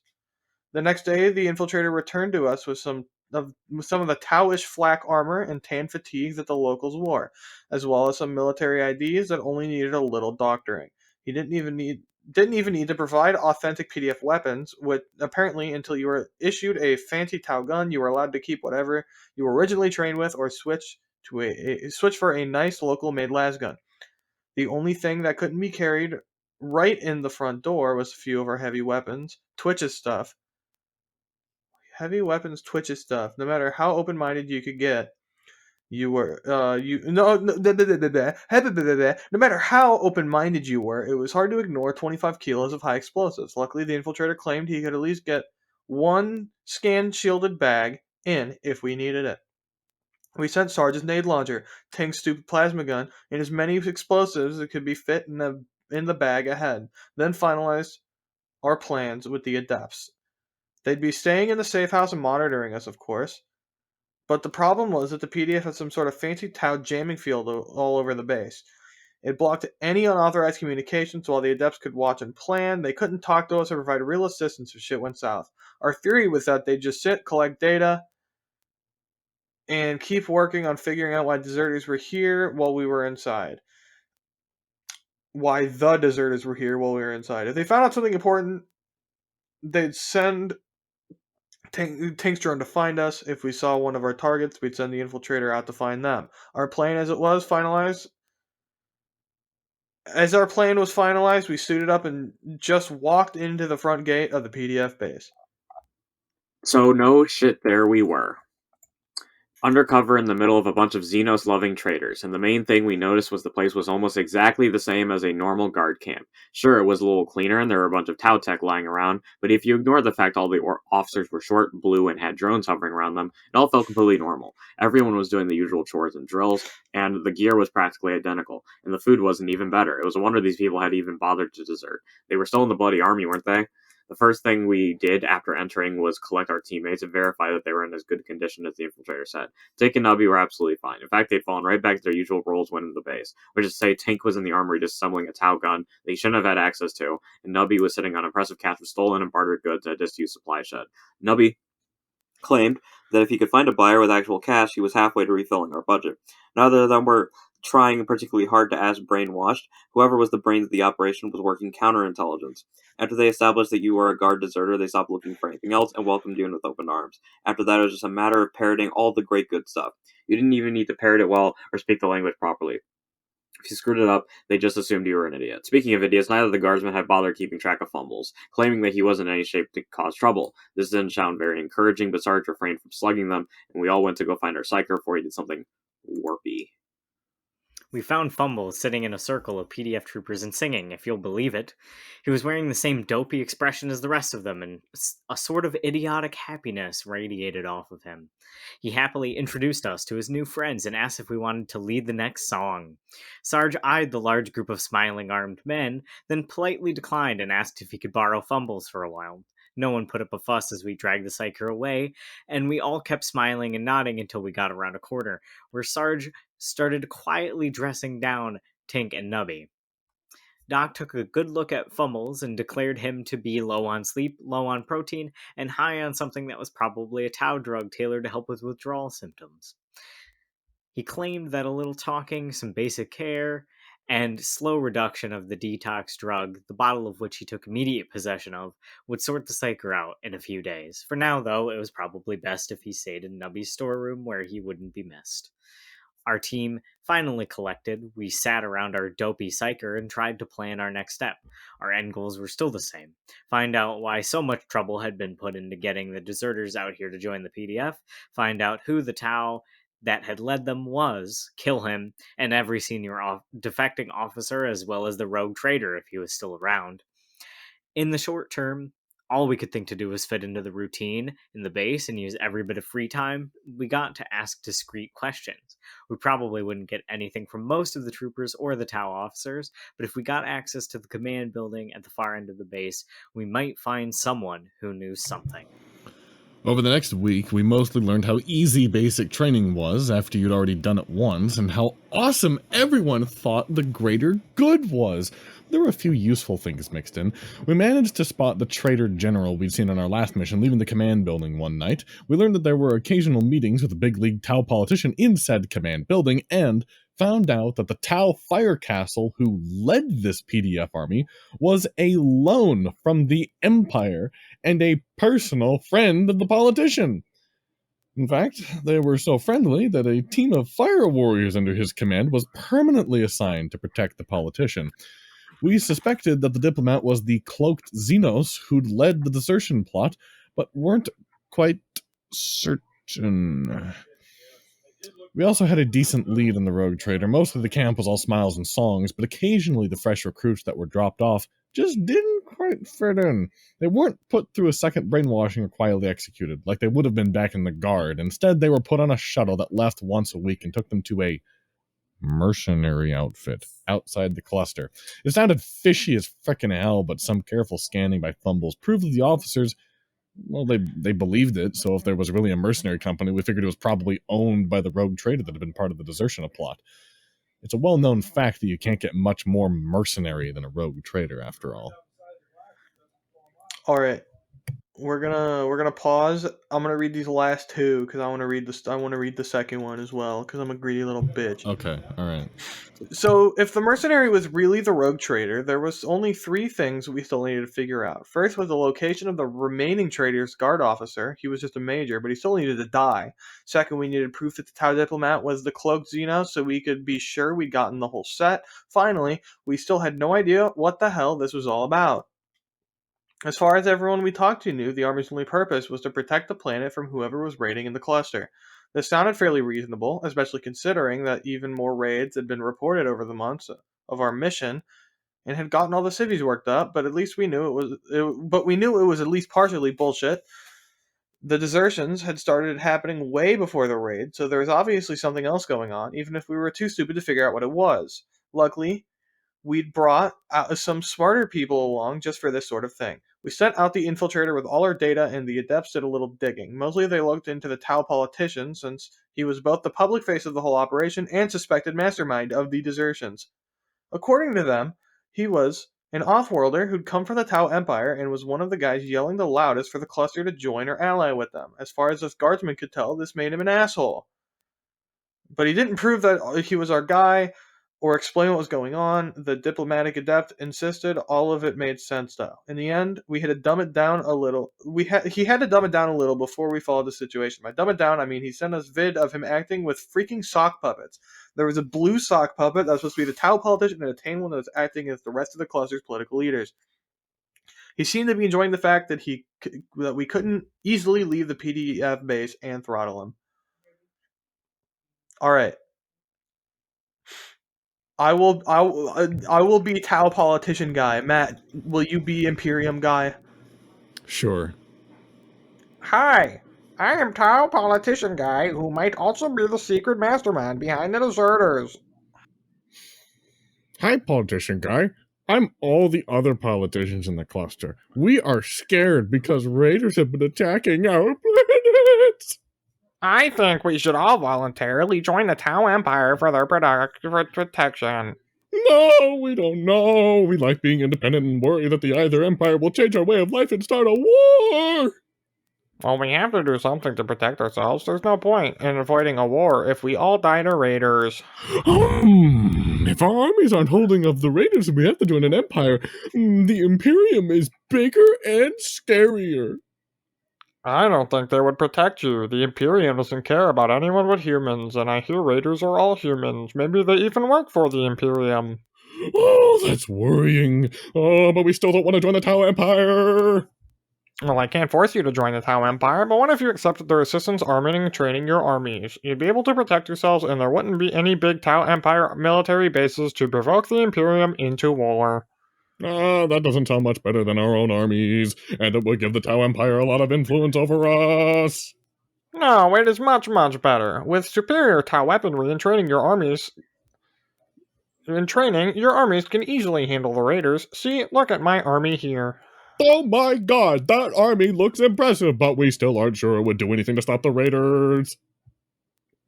Watch, if the raiders show up near us, we'll kick them back off the planet and chase them out of the system. If that works, we might listen to you about forming a partial alliance with the Tau Empire. Goodbye now. Ha ha ha, my master plan will make them all into slaves of the Tau Empire. We're back. Yeah, it's the same day for the third time of us finishing this story. Yeah, we've just taken a couple snack breaks. 5-minute piss break. Really big piss. The biggest piss of my career.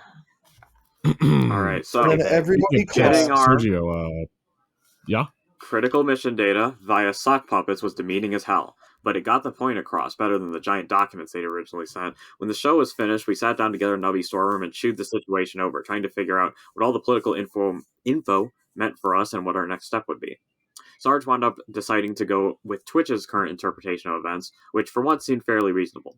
His theory was that if the politician was the one who'd orchestrated the desertion and dragged them all the way out here, he was probably the one behind the raids too. What's the point of having an army if it doesn't have anyone to fight? This theory neatly placed all the blame on one person, so if push came to shove, we could just kill him and call it a day.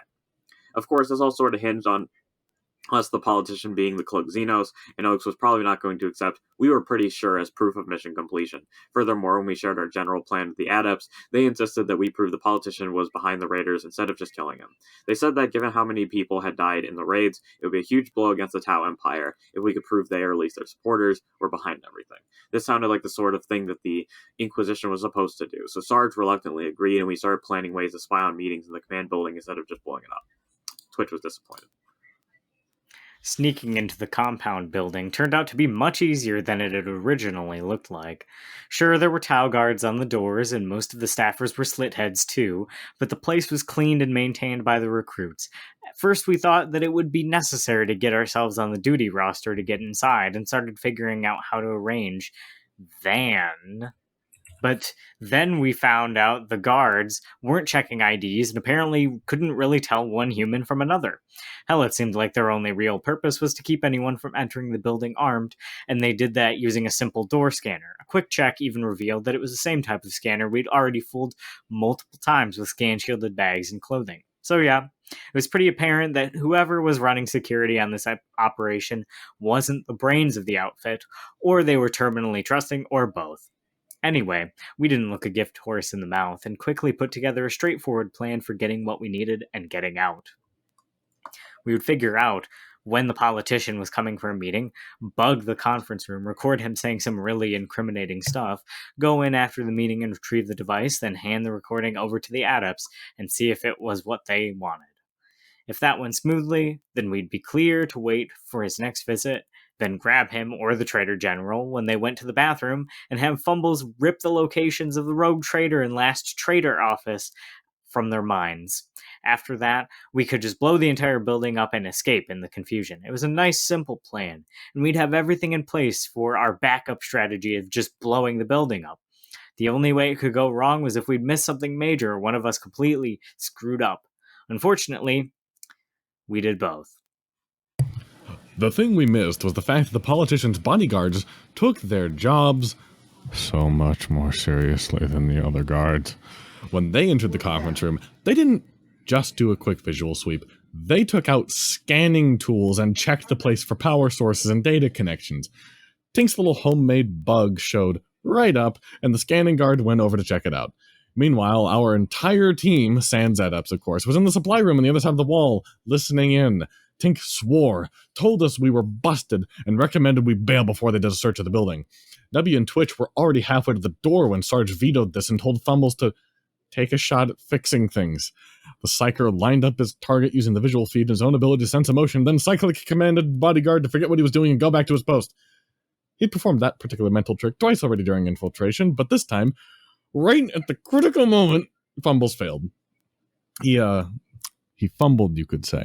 Our entire room and room's adjacent wall were instantly covered by a sheet of frost. That didn't phase the bodyguard Fumbles had been aiming for, but there were a few other people in the room. While the other bodyguard drew his weapon and covered the wall, the Firecast, who led the PDF, warned everyone there was a psyker nearby and told them to get out. Then, I shit you not, the traitor general yelled, "It's Bane Jones! I told you he'd never stop chasing us!"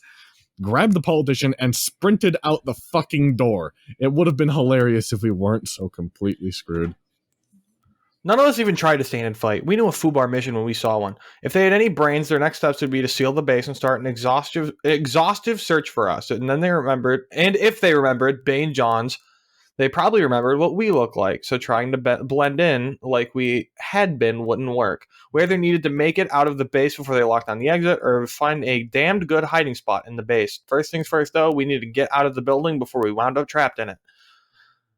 Nubby and Twitch led us in an all-out sprint for the least guarded building exit. We were probably halfway to the door before the bodyguards or PDF commander even thought to enact some sort of lockdown. Of course, 7 men running through the hallways at a dead sprint attracted some unwanted attention. We couldn't really afford to have anyone speeding up the search right now. The infiltrator plugged a dumb recruit who got in our way with a silenced pistol. Sarge's clothesline broke their neck of a second. And, staffers tried Tau staffers died with surprised expressions on their faces and combat knives buried up to their hilts in their foreheads. Twitch and Nubby didn't even stop to pull their knives back out. There wasn't time.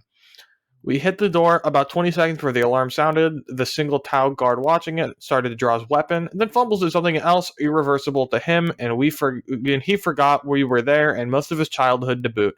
We all felt a pang of guilt from the psyker. Dirty psyching isn't pretty stuff, but at least that was the last casualty. I believe that for some reason. I definitely believe that was the last casualty. There was no more after this. We could see this base's gates closing ahead of us, so at Sarge's signal, we slowed down, fanned out, and tried to look nonchalant as we walked towards Nubby's storeroom. There wasn't time for a long debate about what to do next. The options were find a way out, hide, or fight to the death. Twitch suggested that enough explosions would distract the gate guards, but Tink shot that down when he pointed out that the perimeter drones would never leave the post.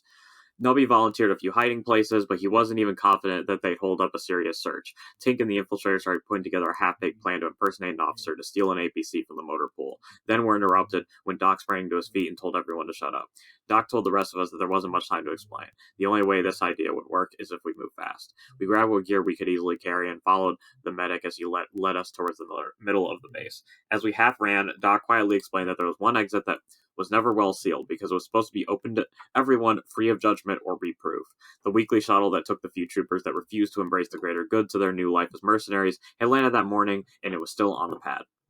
There weren't expected drones watching over the shuttle, or even Tau guards, just a pair of recruits who were supposed to ask anyone if they were really sure they wanted to leave.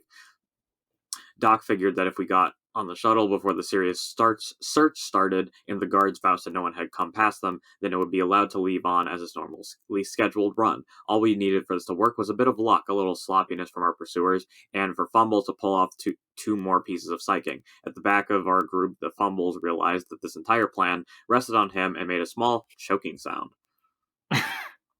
We got Fumbles calmed down and took up a position a little way away from the shuttle ramp. Each of us told the nervous psyker we believed in him. Then Doc gave the signal and everyone held their breath. One guard's expression immediately went vague, but as Fumbles turned towards the second, a sort of dark foreboding felt as if everything was about to come crashing down around us. It didn't, though. The second guard's expression went vague too, and then we shook off the uneasy feeling and casually walked up the ramp. Fumbles practically collapsed in grief. No, relief. I still can't read. When we turned the first corner, everyone took turns quietly congratulating the little guy as Nubby led us to a convenient spot for hiding unofficial cargo on this model of shuttle. Of course you still can't read. It's the same day as the other readings, right? Yes, it's the same it's only day. 5 minutes later. Yeah. Well, it's been like 2 hours since we started reading, but it's been like 2 hours and 5 minutes, you know? Haha. Yes. Haha. Ha. Totally hasn't been 24 hours. Our wait in that dark little compartment was long and nerve-wracking, but it wasn't interrupted. A few hours after we boarded, the shuttle started making its pre-takeoff noises, and we all started breathing a little easier. Did I read that right? I don't know. Nubby pointed out that it seemed it sounded so correct that I believe you. Okay. Nubby pointed out that it seemed fate was with us today, and got told to shut up by everyone else. Since we seemed to be out of the woods, Sarge started thinking about the mission again. Despite the way we'd been forced to scrub the current op, the mission as a whole wasn't beyond salvage, and all in all, we were getting some good intel from this screw-up. In our minds, the Trader General yelling about Bane chasing us confirmed that the Tau politician was the cloaked Xenos. Furthermore, we were still on our way to confirm that the mercenary was actually the rogue trader and would probably be behind the raids as well. There's a lot of grammar issues here. Okay. As for the rest of our objectives... We're in the less edited ones, so it'll be fun. Yes. I've noticed that. But this one's... Oof. As for the rest of our objectives, hopefully all the time it'd take us to get back from wherever the shuttle was headed would let the situation groundside cool down enough for us to make another attempt. Of course, there was the whole traveling between planets without our own spaceship or funds thing, but that was just details. We could work it out on the fly, no worries. As we lifted off, Doc asked a question that hadn't occurred to anyone else. What the hell were the adepts going to think when we just disappeared? He worried that the adepts might do something stupid to try and rescue us if they thought we'd been captured. They really needed to be told what had happened. Sarge winced at the thought and pointed out we couldn't calm them. The PDF jammed everything but their own well-monitored frequencies, and our short-range comms wouldn't work from space. While everyone speculated on how much it was going to suck for the adepts and whether it was worth it to try and sneak onto the shuttle's bridge and us their Vox. Us the Vox. Tink ripped out his comm and jacked it into the pocket data slate he carried. A few seconds later, he scared the fucking shit out of everyone by yelling and jumping like an insane person. Once Twitch and Fumbles had been calmed down, Sarge grilled Tink on what all the excitement was about. The techie triumphantly told us he'd managed to get a plain text message out on the public channel between the time we left the PDF's jamming radius and got out of the local commnet range. Doc congratulated him and asked what he'd sent in the message, only to get a lot of vague answers. Nubby yanked the data slate out of Tink's hands and read it aloud to the class. Mission went so bad. We're fine. Going to space to hide. Add an investigate, but back in the SEB to try again. Tell Earthcast girl I'm okay. Keep doing stuff, Tink. I didn't even realize. I was trying to look at what OFBAD meant, and I was like, are those like abbreviations? Like fucked beyond all despair? That works. I wish. But no, it's just bad. It's just fucked. It was sort of bad. Also, I have a question. This is totally unrelated. Does anybody else see the waveforms on Zencastr are like super fucked up? Super. What do you mean? Like sometimes they're a little out of sync, but don't worry about it. They look fuzzy to me. No, they do look a little fuzzy, but I don't know. I mean, they're fucking sound waves. I don't pretend to understand that science bullshit. Fair enough. Keep going. The shuttle docked after a few hours of travel, and we snuck out of our hidey hole. A quick peek around revealed that everyone, even the pilot, had left the ship and no one was guarding the exit.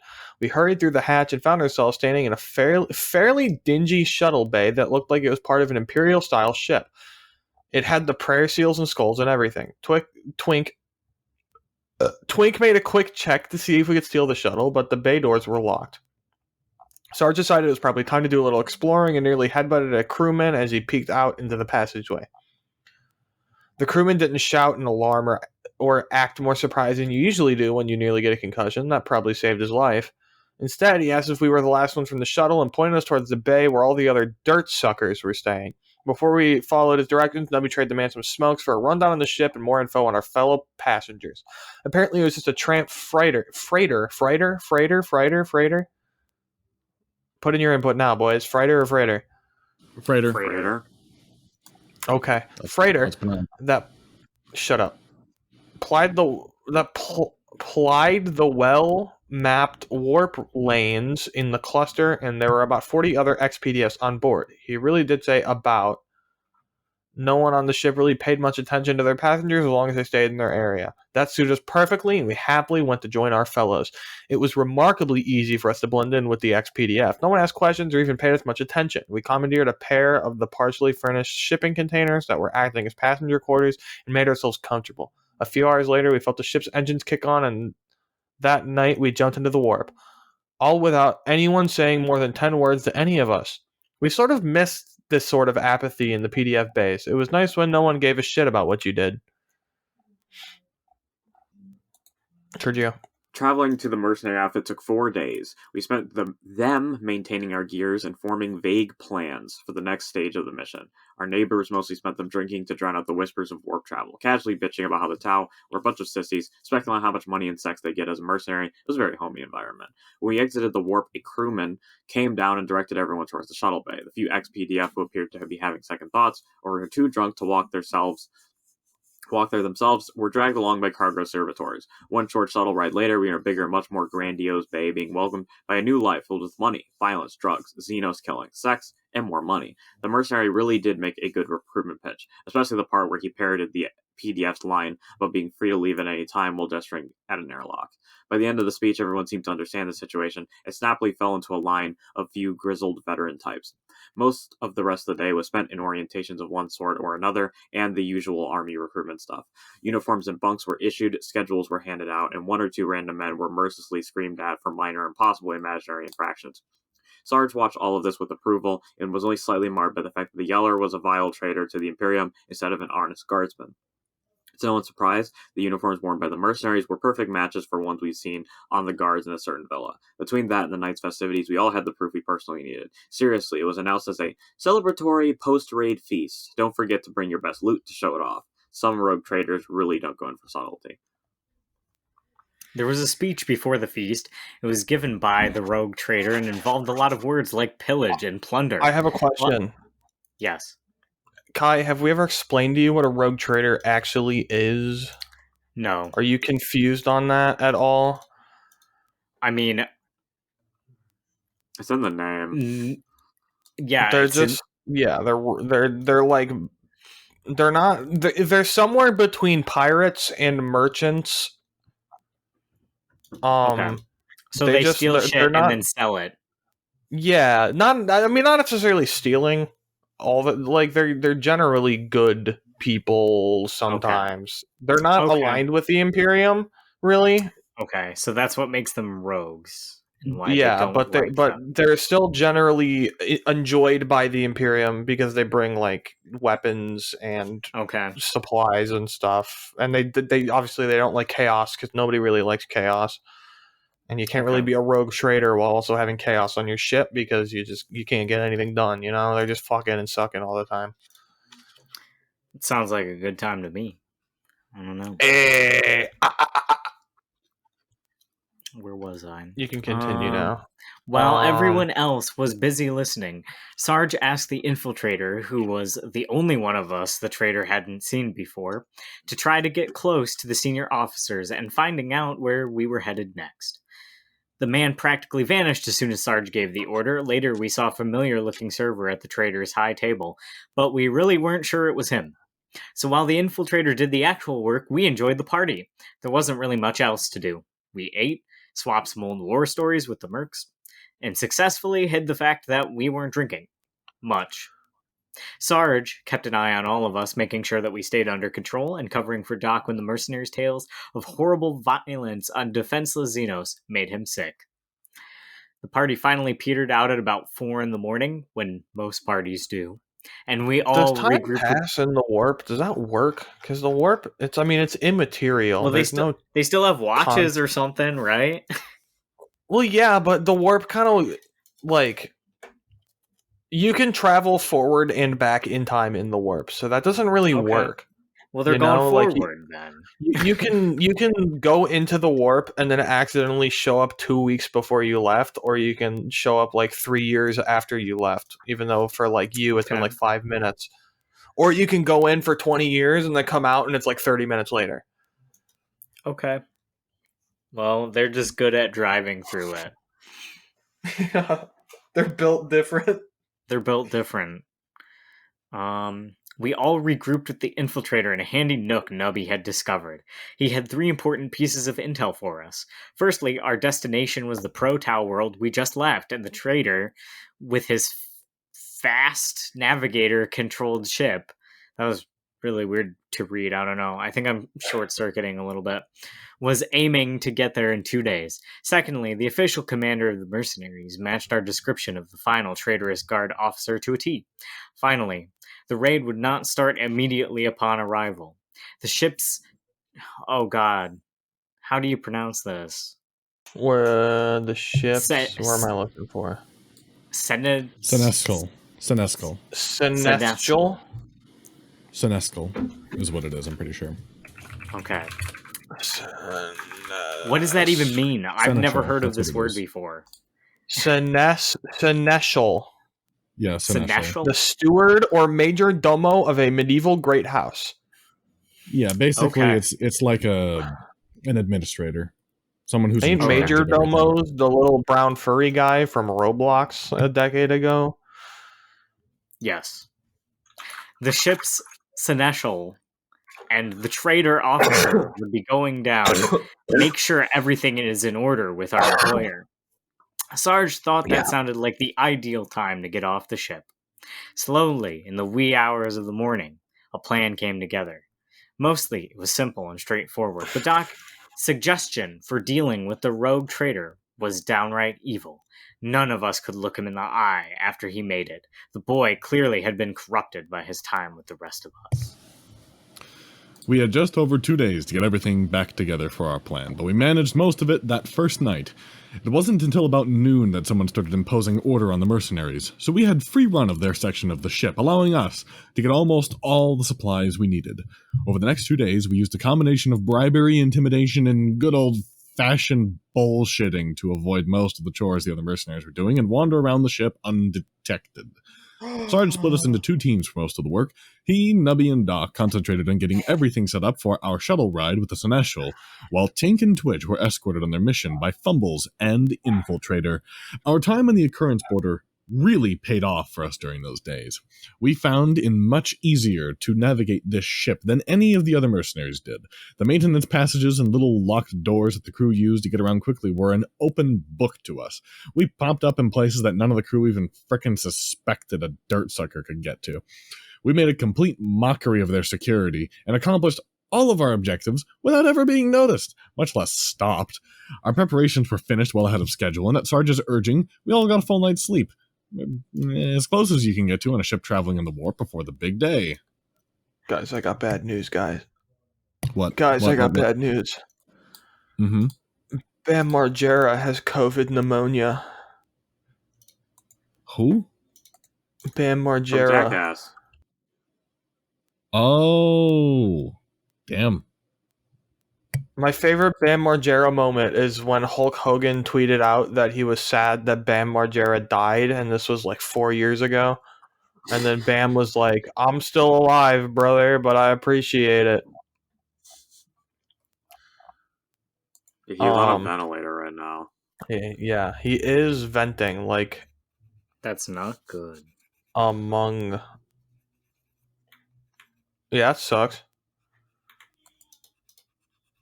We wish you well, Bam Margera. Yeah. R.I.P. brother HH. Well, he's not dead yet. Jeez. I was quoting Hulk Hogan. Oh, okay. Hold on, let me see if I can find it. Because it's so funny. Alright, I'm posting it in general of Fanon.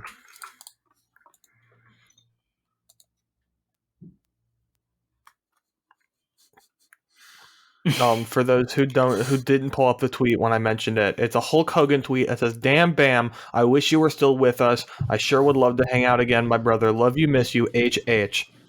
And then Bam Margera responded, "I'm alive, brother, but miss you too." Imagine being so elusive, people think you're dead. That's crazy. I think he was just in rehab at the time. Yeah. Makes you elusive.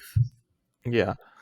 The Seneschal, being a Seneschal, and therefore the very definition of a crafty bugger, probably knew his crew and the mercenaries engaged in a little bit of trolling. He probably wrote it off as a perk of the job and turned a blind eye, so long as it didn't cause any trouble, that is. What he didn't know, though, was at this time, the little trolling bay on his shuttle wasn't being used to transport a few crates of proscribed substances and weapons. This time it was transporting 7 crates, each of which held a very uncomfortable inquisitorial agent. The smugglers didn't know. Wait, hold on. The trolls didn't know. I'm replacing smugglers with trolls now because I think it's funny. And if you guys don't also do that, then I'm going to not finish that sentence in fear of incriminating words coming out of my mouth. The trolls didn't know what was in the crates either, but they'd been given clear instructions not to open them and stood to make a lot of money on this deal. Upon landing, they were to take these crates to a certain supply shed, use a code they'd been given to get in, and exchange them for several of the crates full of PDF hardware that filled the room. The boys were professionals and did their job smoothly and speedily. Once they were clear, Fumbles gave us a signal, and we all emerged in Nubby's storeroom, which was a little emptier than it should have been. But it wasn't like we'd even own that stuff anyway.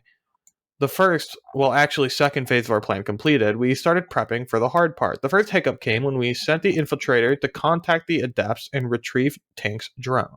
He got through fine, but when the news he delivered wasn't exactly good. Well, most of the stuff from the adepts wasn't bad. They'd gotten Tink's message and kept everything under control, but there was a message from Weebu as well. Apparently, several ambassadors from the other planets in the cluster were here to observe the PDF, and the ex-Inquisitor had tagged along with his delegation.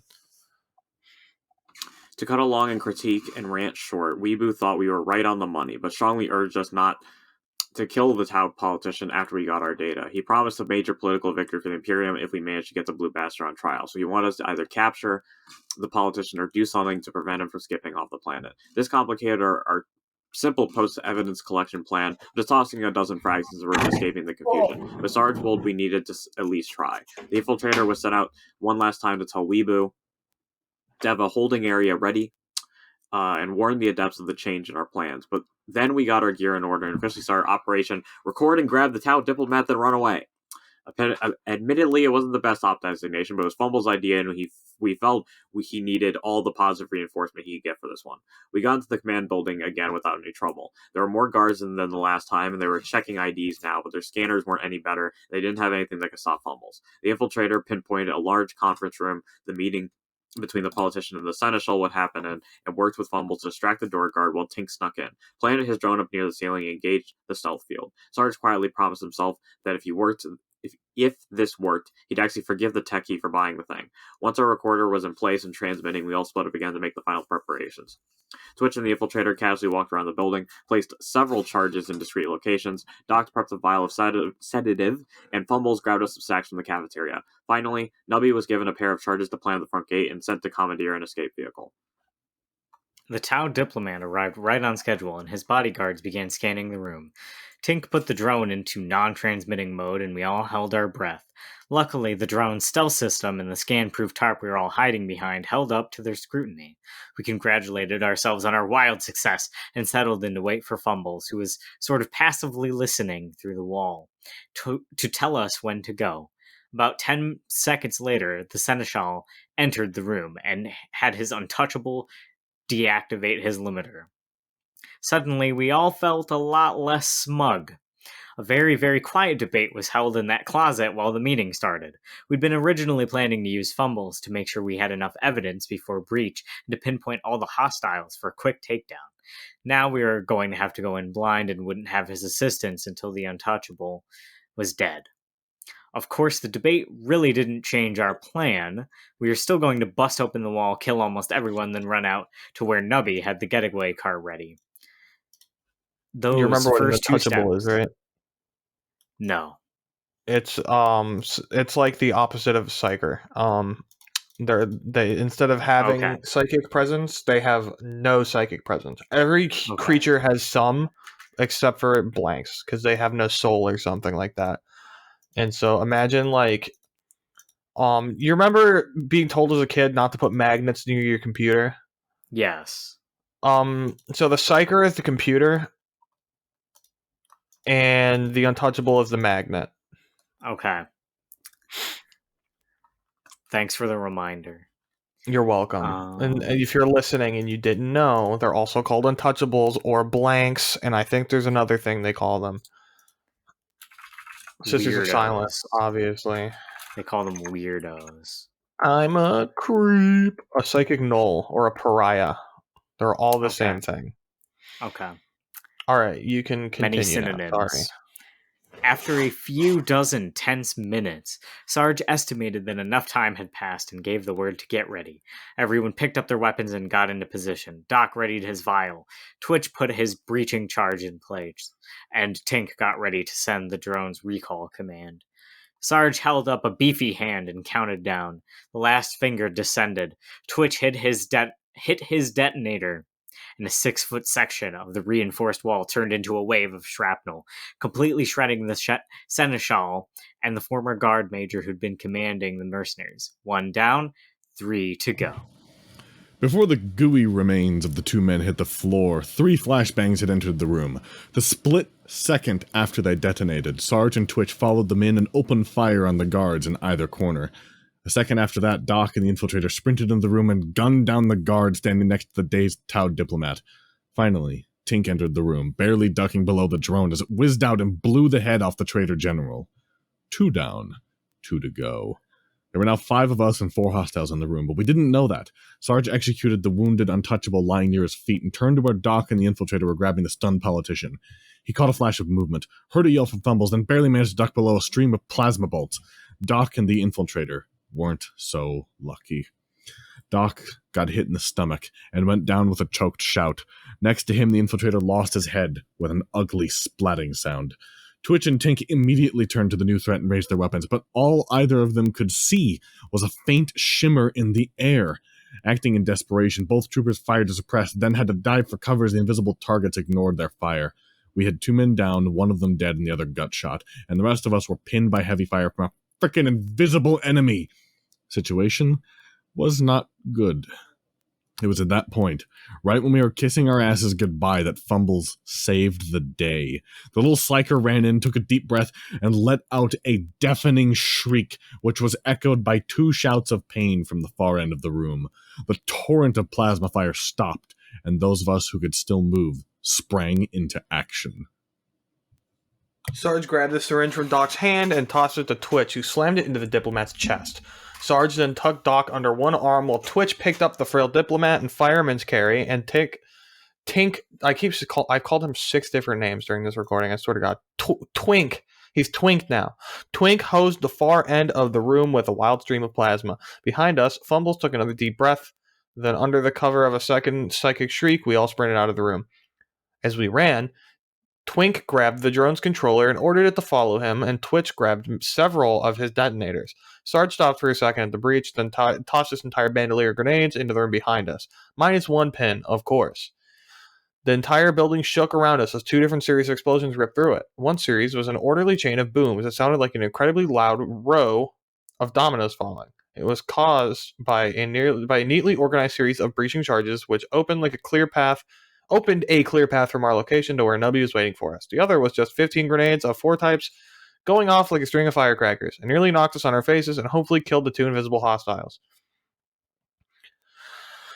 Breathing in. Twink, Morty, Twink led our run out of the building, charging his plasma gun as he ran and neatly incinerating a guard who came to check out the noise Sarge was behind him, holding his lasgun in one hand, spraying at anything that attempted to move around us. Next came Twitch, who was straining under the Tau's weight and shedding landmines at the rate of about 1 per 4 meters in an attempt to lighten his load and stop the pursuit. An exhausted Fumbles brought up the rear and did his best to disrupt any pursuers by throwing random hallucinations at anyone who saw us. Put simply, we left the trail of bodies in confusion from the conference room to the parking lot where nobody waited for us in our getaway vehicle, which turned out not to be a hover car, APC, or flyer, but a rather poorly maintained food delivery van.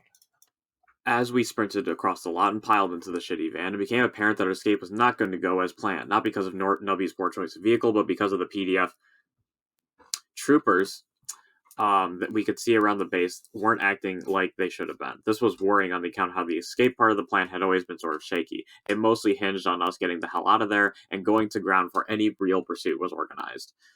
This may seem horribly optimistic, but remember at this point we were supposed to have just killed the PDF's top human general, political leader, and the Tau Firecast who commanded them. Between the deaths of those senior officers and the trail of destruction our exit would leave, the chain of command should have been an unholy mess. Unfortunately for us, it wasn't. The problem was the Firecast commander hadn't been at the meeting. We weren't sure if he left early or never attended or what, but he hadn't died in the conference room like he should have.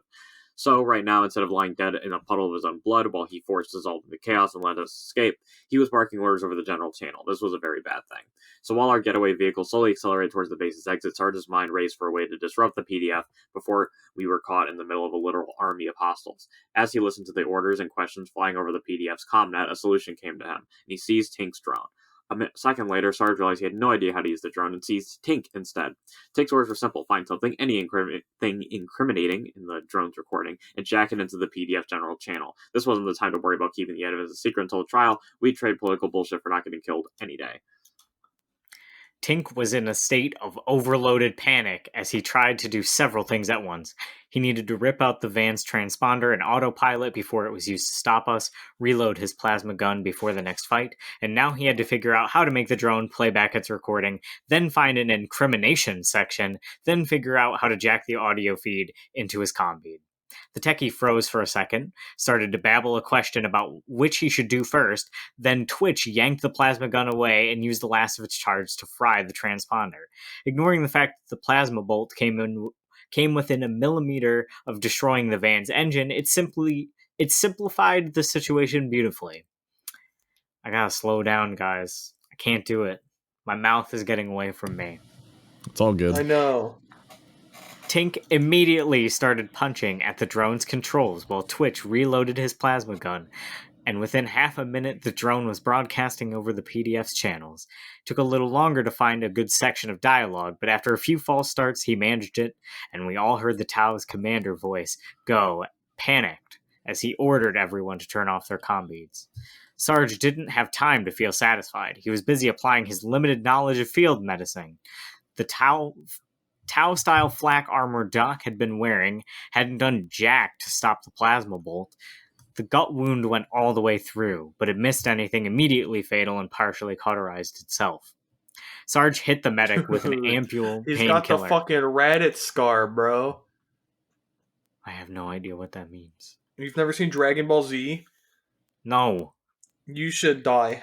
I'm the only one in the world who hasn't seen Dragon Ball Z. First of all, 2/3 of our friend... I'm pretty sure the only people in our friend group who have seen Dragon Ball Z are in this call right now. Yeah. Oh.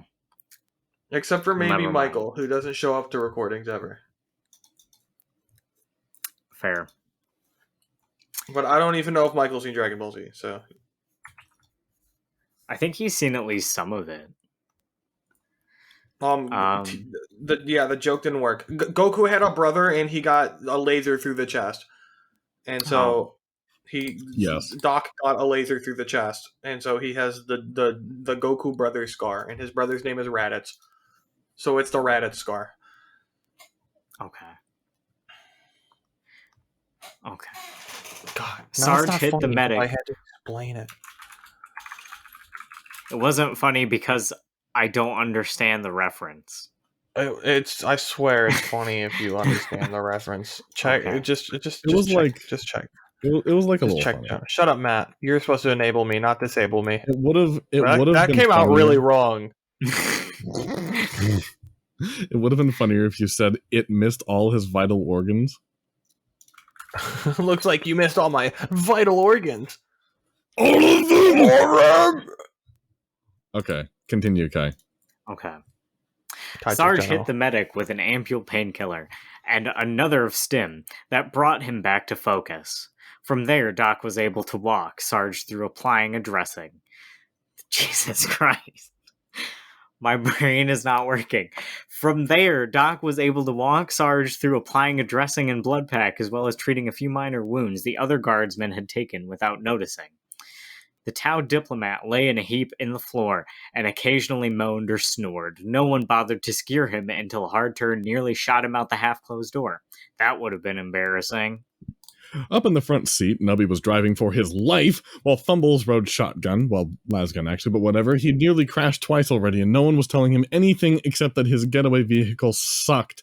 As far as Nubby could tell, the situation was slightly worse than expected. Only 6 men had come back after all, but they had their hostage, and the PDF appeared not to be paying attention to the van anymore. He rounded a final corner and started barreling towards the main gate, which by some miracle had not been closed yet. It looked like he wouldn't even have to detonate the charges he'd placed on it. As the van sailed through the open gate, Nubby grinned and hit the detonators anyway, just as a goodbye present. Nubby told the rest of us that it looked like we were in the clear. Everyone sighed in relief, and there were a few high fives. And then Tink ruined the mood. He swore loudly and told the us that the PDF General Comm channel was closed. He started flipping his broadcast to other channels, then went pale, and screamed at Nubby to go faster as he heard the traffic on them. Apparently, the engineers in the motor pool had the commander's battle suit and devilfish ready. Nubby nearly put his augmetic foot through the floor as he stamped on the accelerator. A devilfish is a big drone. With a big gun. Actually, that's a picture of it right in the thing below. Disregard. If you look below, in the image below, that's what it looks like. It looks doesn't like really look like a devil fish. fish, but okay. It looks like a devilish fish to me. But it does have a big gun on it. Also, Kai, if you look in general, there is both Dragon Ball references that were both made in the last 5 minutes.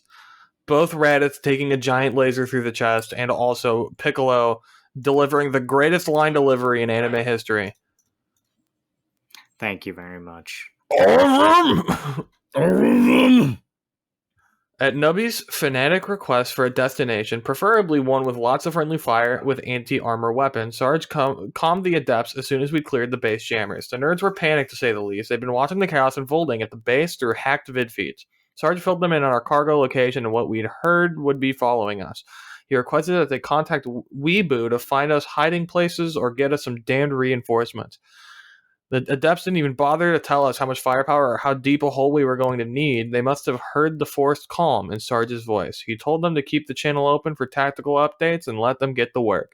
Nubby somehow managed not to hit any of the other vehicles as we put as many kilometers and buildings between us and the base.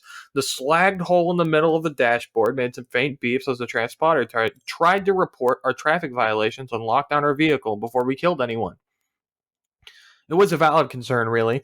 We left about a dozen accidents in our wake. Finally, after severe nerve-wracking minutes of reckless driving, the adepts calmed us back and began relaying directions from Weeboo. They were cut off from a shout by Tink as the Devilfish APC hopped a low building behind us and started gaining ground on our shitty van. The APC didn't open fire on us, possibly because of our hostage or all the civvies around. Instead, they just steadily closed the distance to release a few drones, while everyone, even Nubby, was staring back at the approaching devilfish. Fumble's face jerked upwards, and the psyker shouted a warning.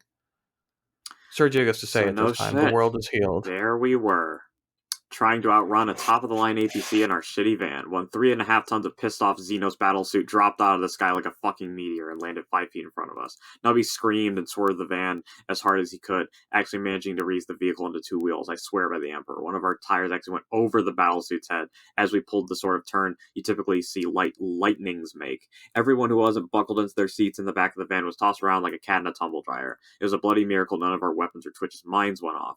As the van dropped back onto 2 wheels, Tink poked poked his plasma gun into the back door and took aim. For its part, the battlesuit was just standing there and staring at us, looking as confused as the giant pile of boxes can. Tink's shot nailed it right in the leg, reminding the pilot that stationary armor is dead armor, and the battlesuit jumped back into the air. A few seconds later, it came down ahead of us again, but Nubby was swerving like a drunkard now, and the battlesuit didn't even come close to stopping us. Sarge and Fumbles both poked their guns out the passenger window and gave him another volley as we screeched by. What followed was a demented game of whack-a-mole, except the hammer couldn't exactly land on the mole, and the mole kept shooting the hammer every time we missed. We were slowly wearing the bastard down with our volleys, but every time we dodged, we lost a little bit more speed. The second that bastard decided the hostage would survive the ensuing crash, he made sure to shoot our tires or driver. Bless you. Thank you. Inside the van, things were absolute chaos. Nubby was constantly screaming as he tried to dodge, accelerate, and follow the Adept's directions at the same time. Fumbles was trying to relay the battlesuit's movements while the rest of us tried to get shots of through the doors, windows, and occasionally the walls. The Tau diplomat just hung in his seat and kept sleeping. Occasionally his head would slam against the wall with a hollow coconut sound when the van swerved hard. I can imagine the sound so well. He got hit in the head by 2 coconuts. Yes! Oh, a dog. After a particularly near miss, Sarge checked the map again and decided we weren't going to make it to our destination. It wasn't much further, but it wouldn't be long before either the devilfish caught up with us or the battlesuit decided we were going slow enough. The only thing to do is try to change the game before we lost this one. I don't know why I'm having such a hard time today. We're all struggling. Don't worry. I've called Tink 6 different names, and one of them was almost bad. So don't worry. That's true. I think you messed us up by talking about the most literate Floridian, and now we're all just breaking. We're all Aiden Ross now. Yes. At Sarge's orders, everyone stopped taking pot shots and got into position to aim out the front window.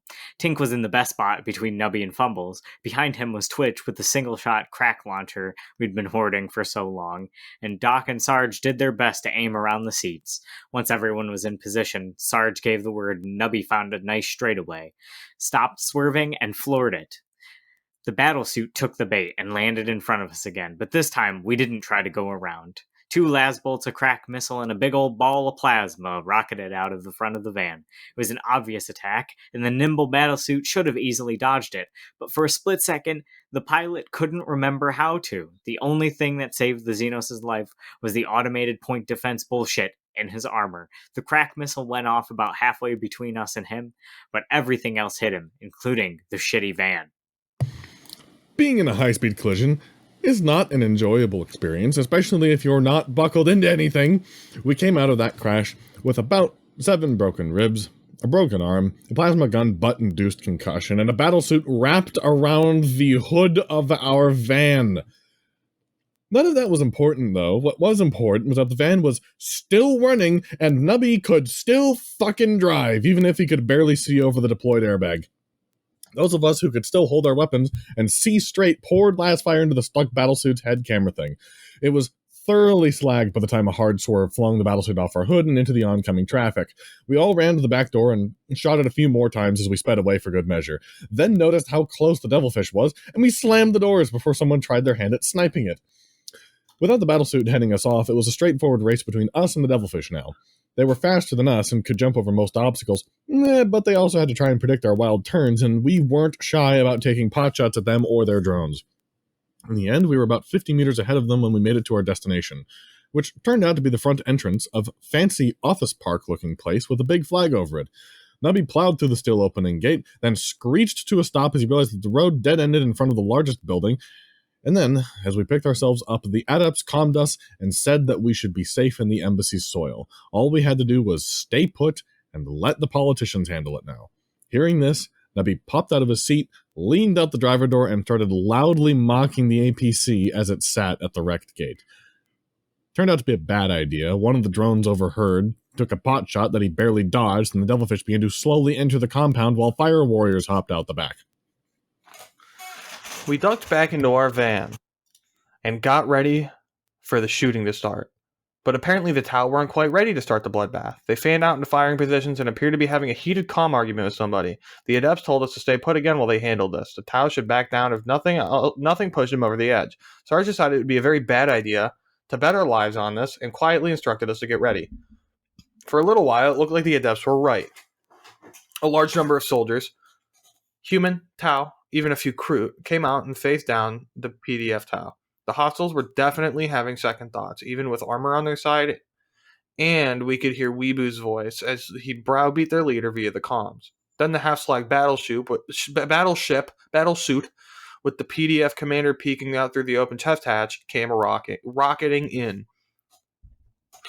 We didn't wait for things to spiral out of control. Sarge gave the order, and 5 guardsmen worth of smoke and flash grenades were tossed in every direction. Under the cover of that barrage, we did what any red-blooded hero of the Imperium would do in that situation.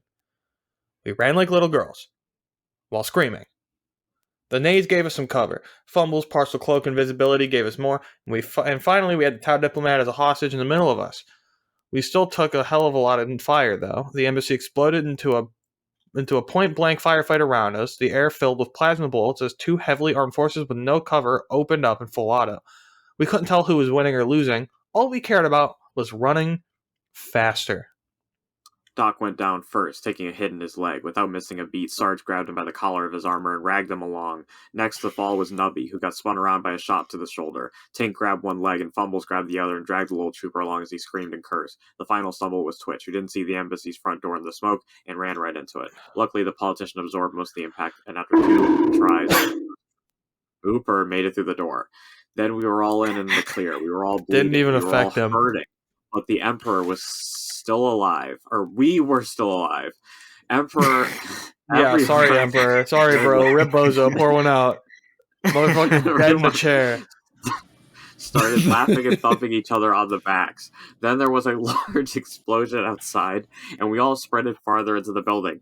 Weebu found us and boarded up in a walk-in freezer. We didn't let him in until he went and fetched us our adepts and a medic. Between a broken arm, a shot leg, and a gut wound, ours was sort of busted. When Weebu finally talked to us out of the freezer, we didn't bother with formality. Sarge just handed him the drone and the diplomat, told the adepts that they were in charge for the next 12 hours, then we all collapsed onto the first pieces of comfortable furniture we could find. Weebu did not yell at us for bleeding on his carefully arranged decor, but we could if we wanted to. 12 hours later, we all woke up to find that we were big damned heroes. It's not like we were tell against... he wanted to. Oh. What? No, Sergio said he could if he wanted to, but he could tell if he wanted to is the correct sentence there. Actually, it's we could tell he wanted to. -5 points for Gryffindor! It's okay, we all can't read today. It's not like we were against being heroes, but we hadn't expected to be Tau heroes. Weebu and the Adepts had been busy while we slept. They'd been blackmailing, spinning, smearing, exposing, and all other sorts of political bullshit all day long. They set up a chain of events that would eventually end in an absolutely gruesome trial no one in the cluster was likely to forget. It wasn't going to convince everyone to purge their Xenos populations and join the Imperium, but it would push the entire political situation into a vaguely pro-Imperial equilibrium, which was unofficially what the Imperium wanted out here. The other guaranteed end result was the death sentence of the Tau politician. Sadly, we wouldn't be around to see that. 3 down and just 1 to go, though, even if it would take a few years. Speaking of the 1 to go, the rogue traitor started heading out of system when things went south. It seemed like he didn't want to stick around if there wasn't a profit to be made a profit to be made having his mercenaries die messily. I'm having an aneurysm. None of the locals having an aneurysm. Yes.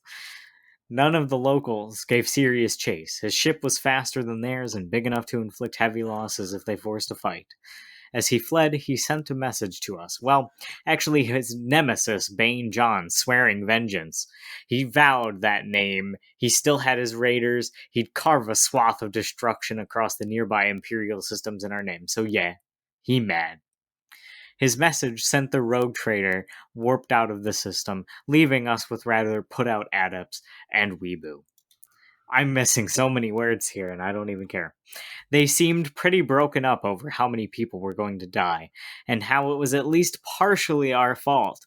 We found it hilarious, though, which really weirded out the nerds. We didn't let them in on what was so funny. Instead, we asked Weeboo to find us an astropath. A few hours later, we were all sitting with this astropath when the message we were expecting came in. It was a general distress call, asking for assistance from any Imperial ships in the area. Apparently, the rogue trader's ship had suffered catastrophic damage to its warp drive. Tink and Twitch high-fived each other while Doc smiled sadly from his wheelchair. Sarge told him it was okay and asked if he wanted to leave for the next part, but Doc insisted on staying.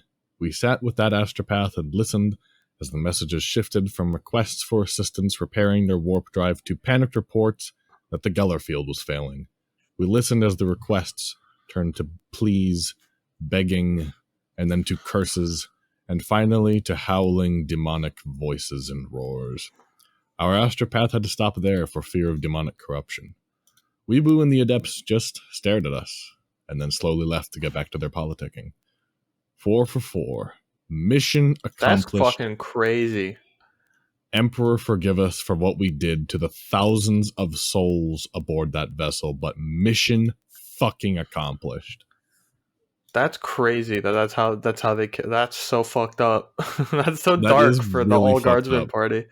All right, I'll take us home with the last two. Okay. Anyways, like I said, big damn Tau heroes. The Empire knew its diplomacy and whether or not they'd been seen officially behind the politician.